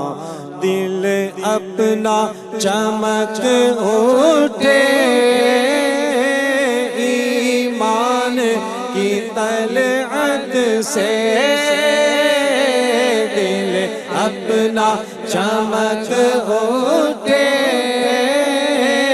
ایمان کی طلعت سے کر آنکھ بھی نورانی کر آنکھ بھی نورانی اے جلوہ جانانا تو شمع رسالت ہے تیرا پروانہ پیتے ہیں تیرے در کا کھاتے ہیں تیرے در کا پیتے ہیں تیرے در کا کھاتے ہیں تیرے در کا پانی ہے تیرا پانی پانی ہے تیرا پانی دانا ہے تیرا دانا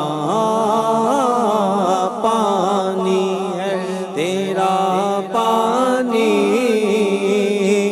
دانا ہے تیرا دانا ہو کرم سرکار اب تو ہو گئے غم بے شمار ہو کرم سرکار اب تو ہو گئے غم بے شمار جان و دل تم پر فدا ہے دو جہاں کے تاجدار میں اکیلا اور مسائل زندگی کے بے شمار میں اکیلا اور مسائل زندگی کے بے شمار آپ ہی کچھ کیجئے نا ہے شہ عالی وقار آپ ہی کچھ کیجئے نا ہے شہ عالی وقار ہو کرم سرکار اب تو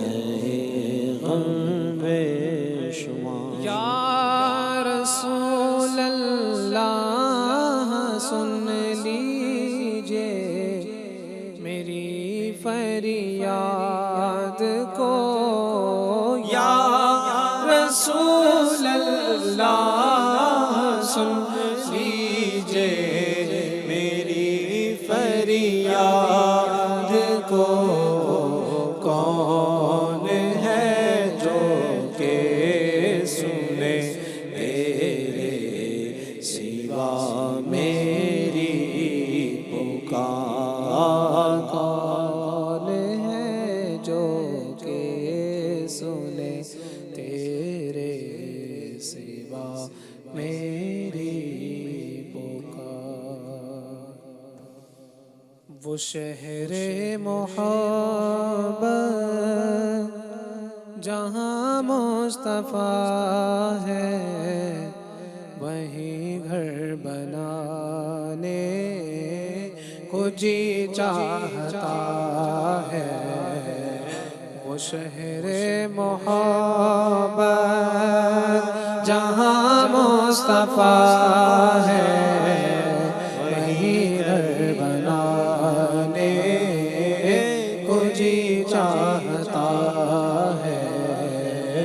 وہ سونے سے کنکر وہ چاندی سی مٹی وہ سونے سے کنکر وہ چاندی سی مٹی نظر میں بسانے کو جی چاہتا ہے جو دیکھا ہے روئے جمال رسالت تو بولے عمر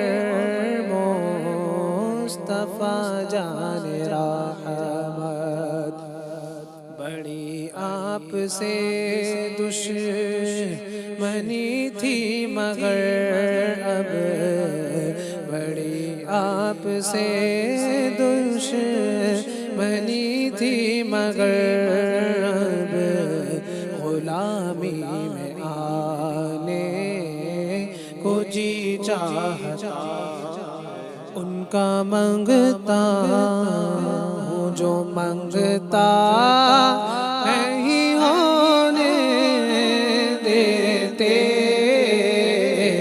ان کا منگتا ہوں جو منگتا نہیں ہونے دیتے یہ حوالے مجھے رسوا نہیں ہونے دیتے میرے ہر عیب کی کرتے ہیں وہ پردہ پوشی میرے ہر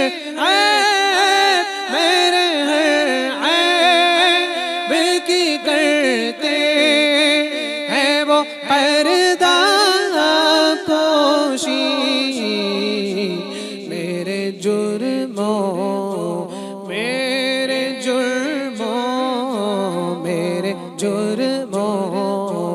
کا تماشا نہیں ہونے دیتے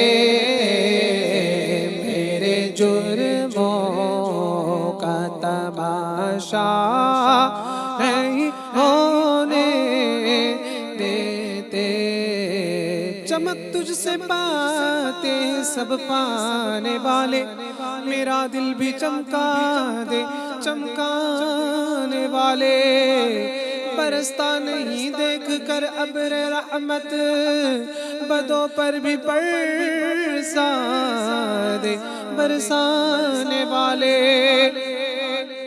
میں مجرم ہوا آقا مجھے ساتھ لے لو کہ رستے میں ہے جان بجا تھانے والے میرے جرموں کا تماشا نہیں ہونے دیتے میرے جرموں کا تماشا نہیں ہونے دیتے آپ کی پوری ہو رہی ہیں، اللہ برکت نصیب فرمائے۔ کچھ فرمائش ہم نے پوری کرنے کی کوشش کی۔ ایک ویڈیو کلپ ہے، آئیے اس کو دیکھتے ہیں، اور ہمارے سیگمنٹ بھی وہ مختلف ہم شامل کرتے رہتے ہیں۔ دیکھیے ہمارے قاری صاحب کیا بتا رہے ہیں۔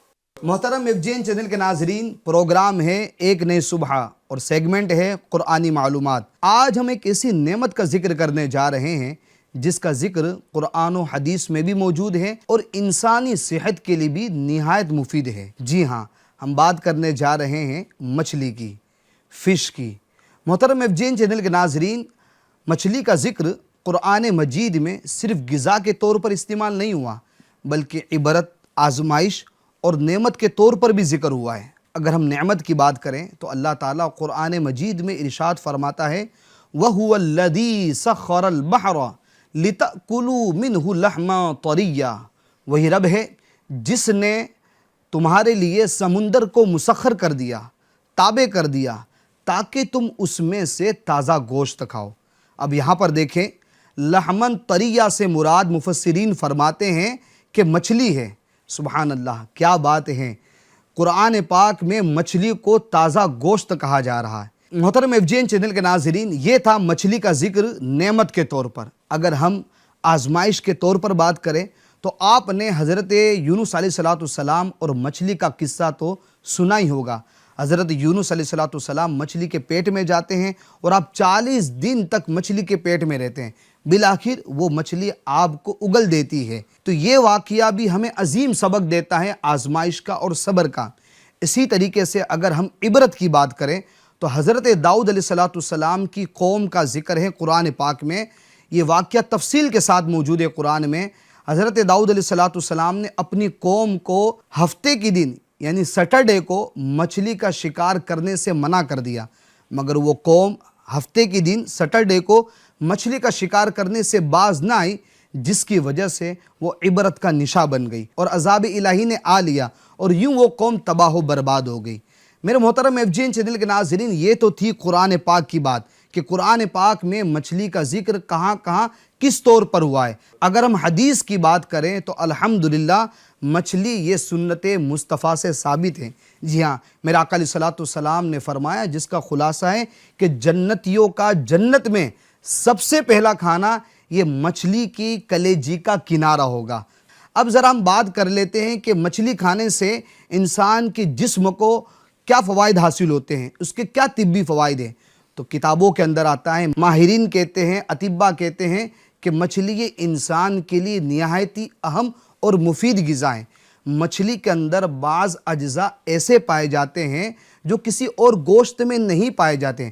مچھلی کا گوشت کھانے سے آنکھوں کی بینائی تیز ہوتی ہے، مچھلی کا گوشت کھانے سے دل کو طاقت ملتی ہے، ہارٹ اٹیک سے سلامتی ہوتی ہے، اور مچھلی کا گوشت جو غذا کے طور پر استعمال کرتے ہیں تو ان کی عمریں بھی لمبی ہوا کرتی ہیں۔ ماہرین کی تحقیق کے مطابق، ریسرچ کے مطابق، ہفتے میں کم از کم 2 مرتبہ مچھلی تو ضرور کھانی چاہیے، اور مچھلی یہ گرم مزاج اور نوجوانوں کے لیے بہت ہی مفید ہے۔ اور ایک آپ کو میں بات بتاتا چلوں کہ مچھلی کے سر کی یخنی یعنی سوپ یہ آنکھوں کی بینائی کے لیے مفید ہے۔ اس سے فالج، لقوا، اعصابی کمزوری، پٹھوں کی کمزوری اور وقت سے پہلے بڑھاپا آ جانا، قوت حافظہ، ان سب کے لیے نہایت ہی مفید ہے۔ ماشاءاللہ بھائی، ہمارے قاری صاحب نے تو آج مچھلی کھلانے کی ترغیب بھی دلائی ہے۔ چلے بھائی، امیر ہیں وہ تو کھا لیں گے، جو غریب ہے چلے وہ ہفتے میں 2 مرتبہ نہیں تو چلے مہینے میں 2 مرتبہ کھا لیں، مہینے میں 1 مرتبہ کھا لیں۔ اللہ پاک کی عظیم نعمت ہے، اور جس کو میسر ہو، بھلے 1 بوٹی ہی نصیب ہو تو کھاتے ہیں تو الحمدللہ ایک بڑی لذیذ غذا ہے۔ اور پھر آپ نے دیکھے کہ فوائد بھی اس کی یقیناً بہت سارے ہیں، اور یقیناً بہت فائدہ مند بھی یہ چیز ہے۔ اللہ پاک ہمیں اپنی تمام نعمتوں کا شکر ادا کرنے کی توفیق عطا فرمائے۔ علی بھائی، بعض لوگ جو ہے مچھلی اگر مہنگی ہے تو اس کے ساتھ بھی مارکیٹ میں اور بھی چیزیں جو بک رہی ہوتی ہے، جیسے کیکڑا وغیرہ دیگر جو چیزیں، تو احناف کے نزدیک جو ہے مچھلی کے علاوہ کوئی بھی سمندری جو ہے جانور یہ حلال نہیں ہے، یہ ہم نہیں کھا سکتے۔ صرف جو مچھلیاں ہیں، الگ الگ قسم کی مچھلی، جھینگا جو ہے وہ بھی ایک مچھلی کی قسم ہے، اعلیٰ حضرت نے اس کو شمار کیا ہے، لیکن اس کے اندر پیٹ میں جو ایک رسی نما آلائش جو ہوتی ہے گندگی، تو اس کو چیر کر اس کو نکال کر صاف کر کے پھر کھایا جائے۔ مچھلی کے علاوہ کیکڑا وغیرہ تو حرام ہے کھانا، لیکن بعض لوگ ایسی بھی چیزیں جو ہے نا وہ کھا رہے ہوتے ہیں، تو اس سے بچنا چاہیے۔ تو کھانا ہے، حلال کھانا ہے، اور اللہ پاک کی نعمتوں سے فائدہ ہمیں اٹھانا ہے۔ اللہ برکت نصیب فرمائے۔ گفتگو چل رہی تھی ہماری بچوں کی تربیت کے حوالے سے۔ اچھا، بچوں میں جو ہے نا مختلف انداز ہوتے ہیں، بچے جو چھوٹے بچے ہوتے ہیں تو ان کے اندر کچھ نہ کچھ وہ چیزیں ہوتی ہیں۔ اچھا، بچوں میں عام طور پر 3 چیزیں جو ہے نفسیاتی طور پر ان کے اندر شامل ہوتی ہیں کہ یعنی آپ اس کو الگ نہیں کر سکتے۔ ایک تو آپ دیکھتے ہیں بچوں کا کھیل کود کا جو معاملہ ہوتا ہے، یعنی بچے کھیلیں گے۔ کچھ لوگوں کو بچوں کی کھیلنے سے ہی بڑی چل ہوتی ہے، بچے کھیلیں، بچے شور کریں تو جو ہے نا وہ ماں باپ جو ہے یا بالخصوص گھر کے جو بڑے ہوتے ہیں، دادا دادی، نانا نانی، ان کو بڑا غصہ آتا ہے کہ یہ بچے چلا رہے ہیں، شور کر رہے ہیں۔ تو ان سے ریکویسٹ ہے کہ بچے تو کھیلتے ہی ہیں۔ آپ جب چھوٹے تھے نا، معذرت کے ساتھ، تو آپ بھی کھیلتے تھے، تو بچہ نہ کھیلے اگر تو اس کا پھر جو ہے نا سمجھے کہ وہ گھر سونا ہے نا۔ جن گھروں میں بچے نہیں نا، وہ سمجھے کہ اس چیز کو محسوس کرتے ہیں کہ واقعی کس طرح ہوتا ہے۔ خیر، جن کی اولاد نہیں ہے، ہم دعا بھی کرتے ہیں اللہ تبارک و تعالیٰ ان کو اولاد کی نعمت سے مشرف فرمائے، اللہ بیٹے دے، اللہ بیٹیاں دے، اللہ پاک کرم فرمائے۔ تو اولاد، بچے جو ہوتے ہیں نا، وہ شور کرنا، کھیلنا ان کا ہوتا ہے. اب اس میں ہماری ذمہ داری ہے کہ ہم بچوں کو کیا چیز ایسی پیش کریں جس سے وہ کھیلیں. ہم ایسی چیز نہ دیں کہ جس سے بچہ جو نا وہ کچھ اور ہی کرے. جیسے آج کل موبائل سب سے بڑا کھلونا ہے. اب اس میں جو نا وہ لگے بچے تو کیا دیکھ رہے ہیں، کھیل کے چکر میں پتہ نہیں کیا کر رہے ہیں. اچھا بعض کھیل ایسے ہوتے ہیں کہ جو شرمناک ہوتے ہیں، بچوں کو نہیں کھیلنا چاہیے آپس میں، ٹھیک ہے، وہ چیزیں بھی. اچھا پھر بچے تھوڑے سے بڑے ہوئے تو اب لڑکا لڑکی آپس میں کھیل رہے ہیں مل کر، یعنی وہ جو شعور کی عمر آ جاتی ہے تو وہ ساری چیزیں ہمیں دیکھنی، اس کا خیال رکھنا ہے. تو بچوں کو کھلائیں اور ضرور کھلائیں، اور ان کے لیے آپ اس طرح کے کھلونے بھی دیں کہ جس سے بچے کھیلیں، تاکہ یہ اچھے کاموں کی طرف رہیں، غلط کاموں کی طرف نہ جائیں. اچھا اسی طریقے سے بچوں کی ایک اور جو عادت ہوتی ہے وہ ہے نقل اتارنا. بچے جس کو جو دیکھتے ہیں کرتا وہ اس طرح کرتے ہیں. اگر گھروں کے اندر تلاوت قرآن کا معمول ہوتا ہے تو بچوں کو پڑھنا نہیں بھی آئے گا تو ہاتھ میں وہ کوئی کتاب لے لیں گے، قرآن شریف لے لیں گے اور پڑھنا شروع کر دیں گے. وہ اپنے حساب سے کریں گے. گھروں میں ہوتا ہے ماں باپ کو دیکھتے ہیں، جی ہاں تسبیح ان کے ہاتھ میں ہے تو خود بھی لے لیتے ہیں. ماں باپ کو سجدہ کرتے دیکھتے ہیں، نماز پڑھتے دیکھتے ہیں، ماں باپ کو تلاوت کرتے ہوئے دیکھتے ہیں، قرآن کریم کو کھولتے ہوئے دیکھتے ہیں، نعتیں پڑھتے ہوئے دیکھتے ہیں. تو وہ ساری کی ساری چیزیں ان میں آتی ہے. اور اگر ماں باپ خدا نہ خواستہ وہ غلط کام کرنے والے ہوں، جھوٹ بولنے والے ہوتے ہیں تو بچوں کے اندر بھی آتی ہے. تو لہٰذا بچوں کو اس حوالے سے بھی ہمیں جو ہے نا وہ ان کی نفسیات کے مطابق عمل کرنا چاہیے. اسی طریقے سے ایک اور جو عادت بچوں کے اندر ہوتی ہے وہ ہے سوالات کرنا. ہر بات پر سوال اٹھانا، ایسا کیوں ہے امی، ایسا کیوں ابا، ایسا کیوں. تو ان کو جھاڑ دینے کے بجائے طریقہ یہ ہونا چاہیے کہ ان کو آپ اچھے انداز سے سمجھائیں.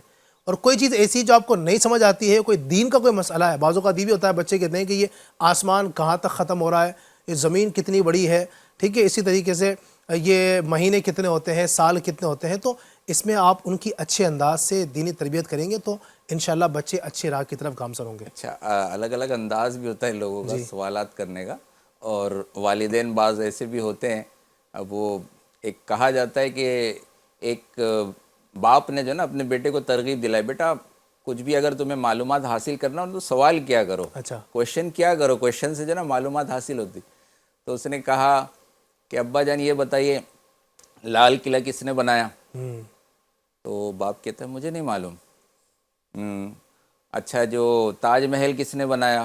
اب وہ بالکل جنرل معلومات میں والد ہی کمزور ہے، کچھ معلومات اس کو نہیں ہے، تو مجھے نہیں پتا کس نے بنایا. 2 سے 3 ایسے سوال کرتا ہے، پھر اس کے بعد بچہ خاموش ہو جاتا ہے کہ مطلب جو بھی بات پوچھ رہا ہوں ابا کو تو پتہ نہیں ہے، اب ان سے کیا سوال کروں. تو پھر بھی وہ اس کے والد صاحب اس کو ترغیب دلاتے ہیں کہ بیٹا سوال کیا کرو، سوال کرنے سے معلومات بڑھتی ہے. اچھا تو اب سوال کرنے کی جہاں ترغیب ہو تو خود بھی معلومات تھوڑی جنرل معلومات بھی اپنے پاس رکھیں. دنیاوی معلومات آج تو بہت آسان ہو گیا، موبائل کے ذریعے آج سرچ کر کے آدمی کئی چیزوں کی معلومات حاصل کر سکتا ہے. پھر جو اسکول میں آپ نے پڑھا ہے، اسکول کالج وغیرہ میں جو پڑھا ہے، وہ اپنا تجربہ، وہ معلومات، پھر اپنے شہر کے معاملات، اپنے ملک کے معاملات، جو تاریخ ہے، ہسٹری ہے، پھر اس کے ساتھ ساتھ ہماری اسلامی تاریخ جو ہے وہ اگر یاد ہو، اور خاص طور پہ سرکار صلی اللہ علیہ وسلم کی سیرت کے بارے میں اگر واقعات یاد ہوں کہ سرکار صلی اللہ علیہ وسلم کب تشریف لائے، آپ نے پہلے اعلان نبوت کب فرمایا، ہجرت کب فرمائی، صحابہ کرام کے ساتھ کیا معاملہ تھا، امام حسین کی باتیں اگر بتائی جائے کہ ان کو پتہ ہو تو آج یہ چیز نہیں ہے. اور بچے یقین مانیے آپ جب یہ واقعات جب بیان کریں گے نا کہ نبی پاک کب پیدا ہوئے، نبی پاک کا بچپن، تو بچے سنتے ہیں غور سے. میں نے خود دیکھا ہے کہ بچوں کے سامنے یہ آپ اسٹوری بیان کریں گے، نبی پاک مکہ سے مدینہ تشریف لائے، وہ کتنا پیارا واقعہ تھا. اب اچھے انداز سے بیان کرنے والا تو بچے سنتے ہیں، بلکہ بچوں کو لگتا ہے کہ آج تو چلے ہم سو رہے ہیں تو اب کل جب سونے کا ٹائم ہوگا تو ابو سے اب یہ سنیں گے کہ نبی پاک آگے کہاں پر گئے، امام حسین نبی پاک کے نواسے تھے، امام حسن نبی پاک کے نواسے تھے، وہ کیسے دکھتے تھے، وہ کربلا کیسے گئے تھے امام حسین، ان کے ساتھ کیا معاملہ ہوا. یہ بچوں کو سنا ہے. ہوتا یہ ہے کہ جب بچے رات کو سوتے ہیں تو سونے سے پہلے عام طور پر بچوں کو ہوتا ہے کہ ابو ایک آج کہانی سناؤ، اور ماں باپ سناتے بھی ہیں. اب اس میں وہ من گھڑت قصے، کچھ بھی کہانیاں الٹی سیدھی وہ سنا رہے ہیں، اچھی ہے نہیں ہے. بچے کہانیوں سے بھی بہت کچھ سیکھتے، یاد رکھیے. ہم سمجھتے ہیں کہ اس فقط کہانی ہے، وہ فقط کہانی نہیں ہے، بچہ اس سے سبق لے رہا ہوتا ہے جو آپ کو سکھا رہا ہے. اب وہ آپ کچھ بھی مطلب بے تکی چیزیں آپ اس کو بتا رہے ہیں، یہ نہیں ہونا چاہیے. ہمارے پاس دین میں اتنے واقعات ہیں، اور بچوں کے واقعات آپ سنائیں. غوث پاک کا جو بچپن کا واقعہ ہے، جو آپ نے جھوٹ نہیں بولا تھا، جو سچ بولا تھا، وہ بچے سنتے ہیں اور توجہ کے ساتھ سنتے ہیں. ہمارے پاس بہت کچھ ہے، لیکن بات وہی ہے کہ ہمیں آنا تو چاہیے نا، ہمیں خود کو ہی نہیں پتا تو بچوں کو کیا بتائیں گے. اچھا کچھ لوگ ناراض بھی ہوتے ہیں سوالات کرنے سے، کیا یہ پوچھتا رہتا ہے ہر وقت، جب یہ کام نہیں ہے، یہ تمہاری فیلڈ نہیں ہے، اس کے سوال. حالانکہ جو دماغ والے جو لوگ ہوتے ہیں، خاص طور پہ ایک سائنسداں کے بارے میں پڑھا تھا کہیں کہ وہ یہ کہتا ہے کہ میں نے ہمیشہ جو ہے نا ایسے سوالات، برجستہ سوالات اور اس کے جوابات جو ہے نا وہ بچوں سے حاصل کیے. بچوں سے دیکھا ہے کہ وہ ایسے سوالات بھی کرتے ہیں اور پھر ان کا چھوٹا سا ذہن اس کا کچھ جو جواب، اس کی جو توجہ ڈھونڈتا ہے وہ جواب پیش کرتے ہیں. ایک بار اس سائنسداں کا کہنا ہے کہ ایک بچے نے سوال کیا کہ جب پانی کو گرم کیا جاتا ہے، پتیلی کو کسی برتن میں رکھ کے پانی کو اسٹوو پر چڑھا دیے، گرم ہو رہا ہے پانی، جب وہ بہت تیز گرم ہوتا ہے نا تو وہ برتن سے نا شوں شوں کی آواز کیوں آنے لگتی ہے. یہ اس نے سوال کیا. اب اس کا سوال کا جواب نہیں تھا فوراً کسی کے پاس. پھر اس نے اپنے ذہن سے ایک جواب پیش کیا، جب پانی کو گرم کیا جاتا ہے نا، بہت زیادہ گرم کیا جاتا ہے تو اس کے جو جراثیم ہوتے ہیں نا، اس کے جو بیکٹیریا ہوتے ہیں وہ مرنے لگتے ہیں، اور وہ جب مرنے لگتے ہیں نا تو سب مل کے شور مچاتے ہیں، اس لیے جو ہے نا شو شو کی آواز پیدا ہوتی ہے. یعنی بچوں کی تربیت بھی کرنی ہے لیکن صحیح کرنی ہے. ایسا نہ ہو تکے ہمارے آپ الٹے سیدھے، کہ بچوں کو جب بعد میں پتہ چلتا ہے کہ ہمارے باپ نے تو ہمیں سکھایا ہے، تو یہ نہیں ہونا چاہیے. تربیت کریں. جو دیکھیں یہ ایسا ہونا چاہیے کہ جو معلومات ہیں آپ دیں، جو نہیں معلوم ہے جس چیز کی آپ معلومات کر کے بتائیں، تاکہ بچے بھی سیکھیں. ابھی بچپن سے یہ سیکھیں کہ اگر ہمیں کسی چیز کی معلومات نہیں ہے تو ہمیں اس کے ماہرین سے، اگر دین کی معلومات ہے تو علماء سے سمجھ کر ہی کرنا ہے. یہ بچوں کو آپ ابھی سے انشاءاللہ یہ رہنمائی دیں گے، بچوں کے سامنے کریں گے تو بات وہ ہے نا کہ نقل، ابھی آپ نے سنا کہ بچے نقل اتارتے ہیں، ہر معاملے میں آپ کی نقل اتاریں گے، ہر معاملے میں آپ کو کاپی کرنے کی وہ کوشش کرتے ہیں. اچھا ایک بات جو ہے نا، ایک رکن شورا نے الحمدللہ بہت اچھی تربیت فرمائی تھی کہ آپ کے یعنی اگر آپ کسی کے والدین انتقال کر گئے ہیں یا دادا انتقال کر گئے، عزیز و اقارب، تو بچوں کو ساتھ میں لے کر جو ہے نا ان کی قبروں پہ جائیں. بالکل.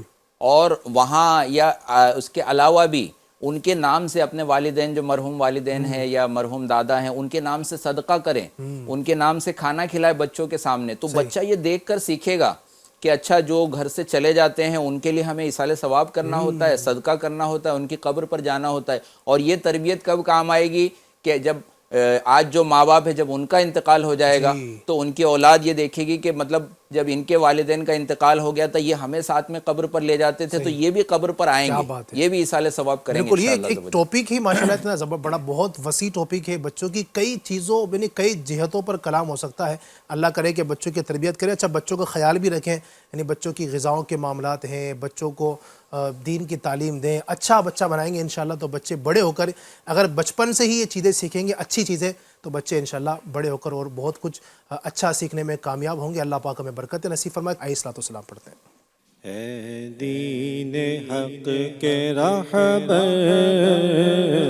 تم پر سلام ہر دم، میرے شفیع محشر تم پر سلام ہر دم. اس بے کس و حزی پر جو کچھ گزر رہی ہے، جو کچھ گزر رہی ہے، ظاہر ہے سب وہ تم پر سلام ہر دم. ظاہر ہے سب وہ تم پر سلام ہر دم. کوئی نہیں ہمارا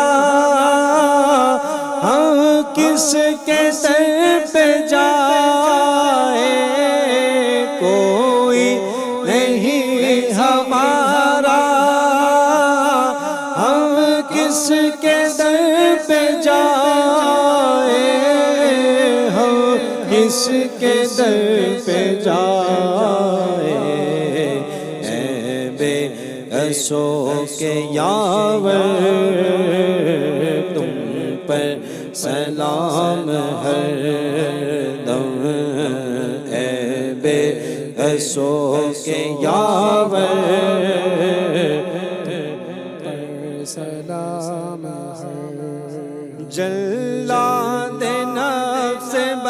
سے دیجے مجھے رہائی جلا دینا سے بد سے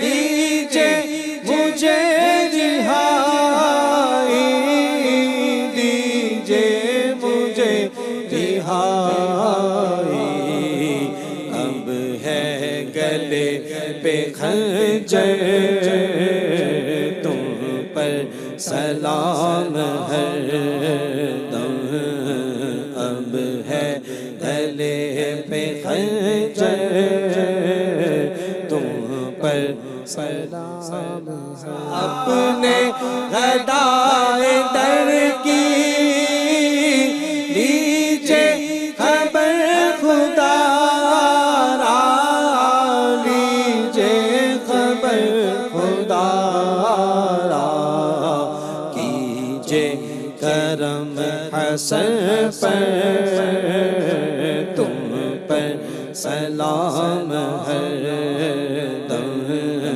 کیجے کرم حسن پر تم پر سلام ہر دم اے دین حق کے رہبر تم پر سلام ہر دم الصلاة والسلام علیکہ یا رسول اللہ وعلی آلکہ واصحابکہ یا حبیب اللہ الحمدللہ رب العالمین والصلاة والسلام علی سید المرسلین اللہم ربنا آتنا فی الدنیا حسنۃ وفی الآخرۃ حسنۃ وقنا عذاب النار یا اللہ ہماری ہمارے ماں باپ کی اور ساری امت میں مغفرت فرما تمام عالم اسلام کے مسلمانوں کی خیر فرما جتنے بھی اس وقت ہمارے ساتھ ناظرین حاضرین شریک ہے یا اللہ سب کی جائز حاجات پر رحمت کی نظر فرما جو بیمار ہیں پریشان حال ہیں تکلیفوں میں ہیں تنگیوں میں ہیں جس طرح کی بھی ٹینشن پریشانیاں بیماریاں تکلیفوں میں ہے سب کی بیماریاں پریشانیاں دکھ درد دور فرما سب کو بیمار مدینہ بنا بار بار مدینہ پاک کی بات اب حاضری ہم سب کا مقدر فرما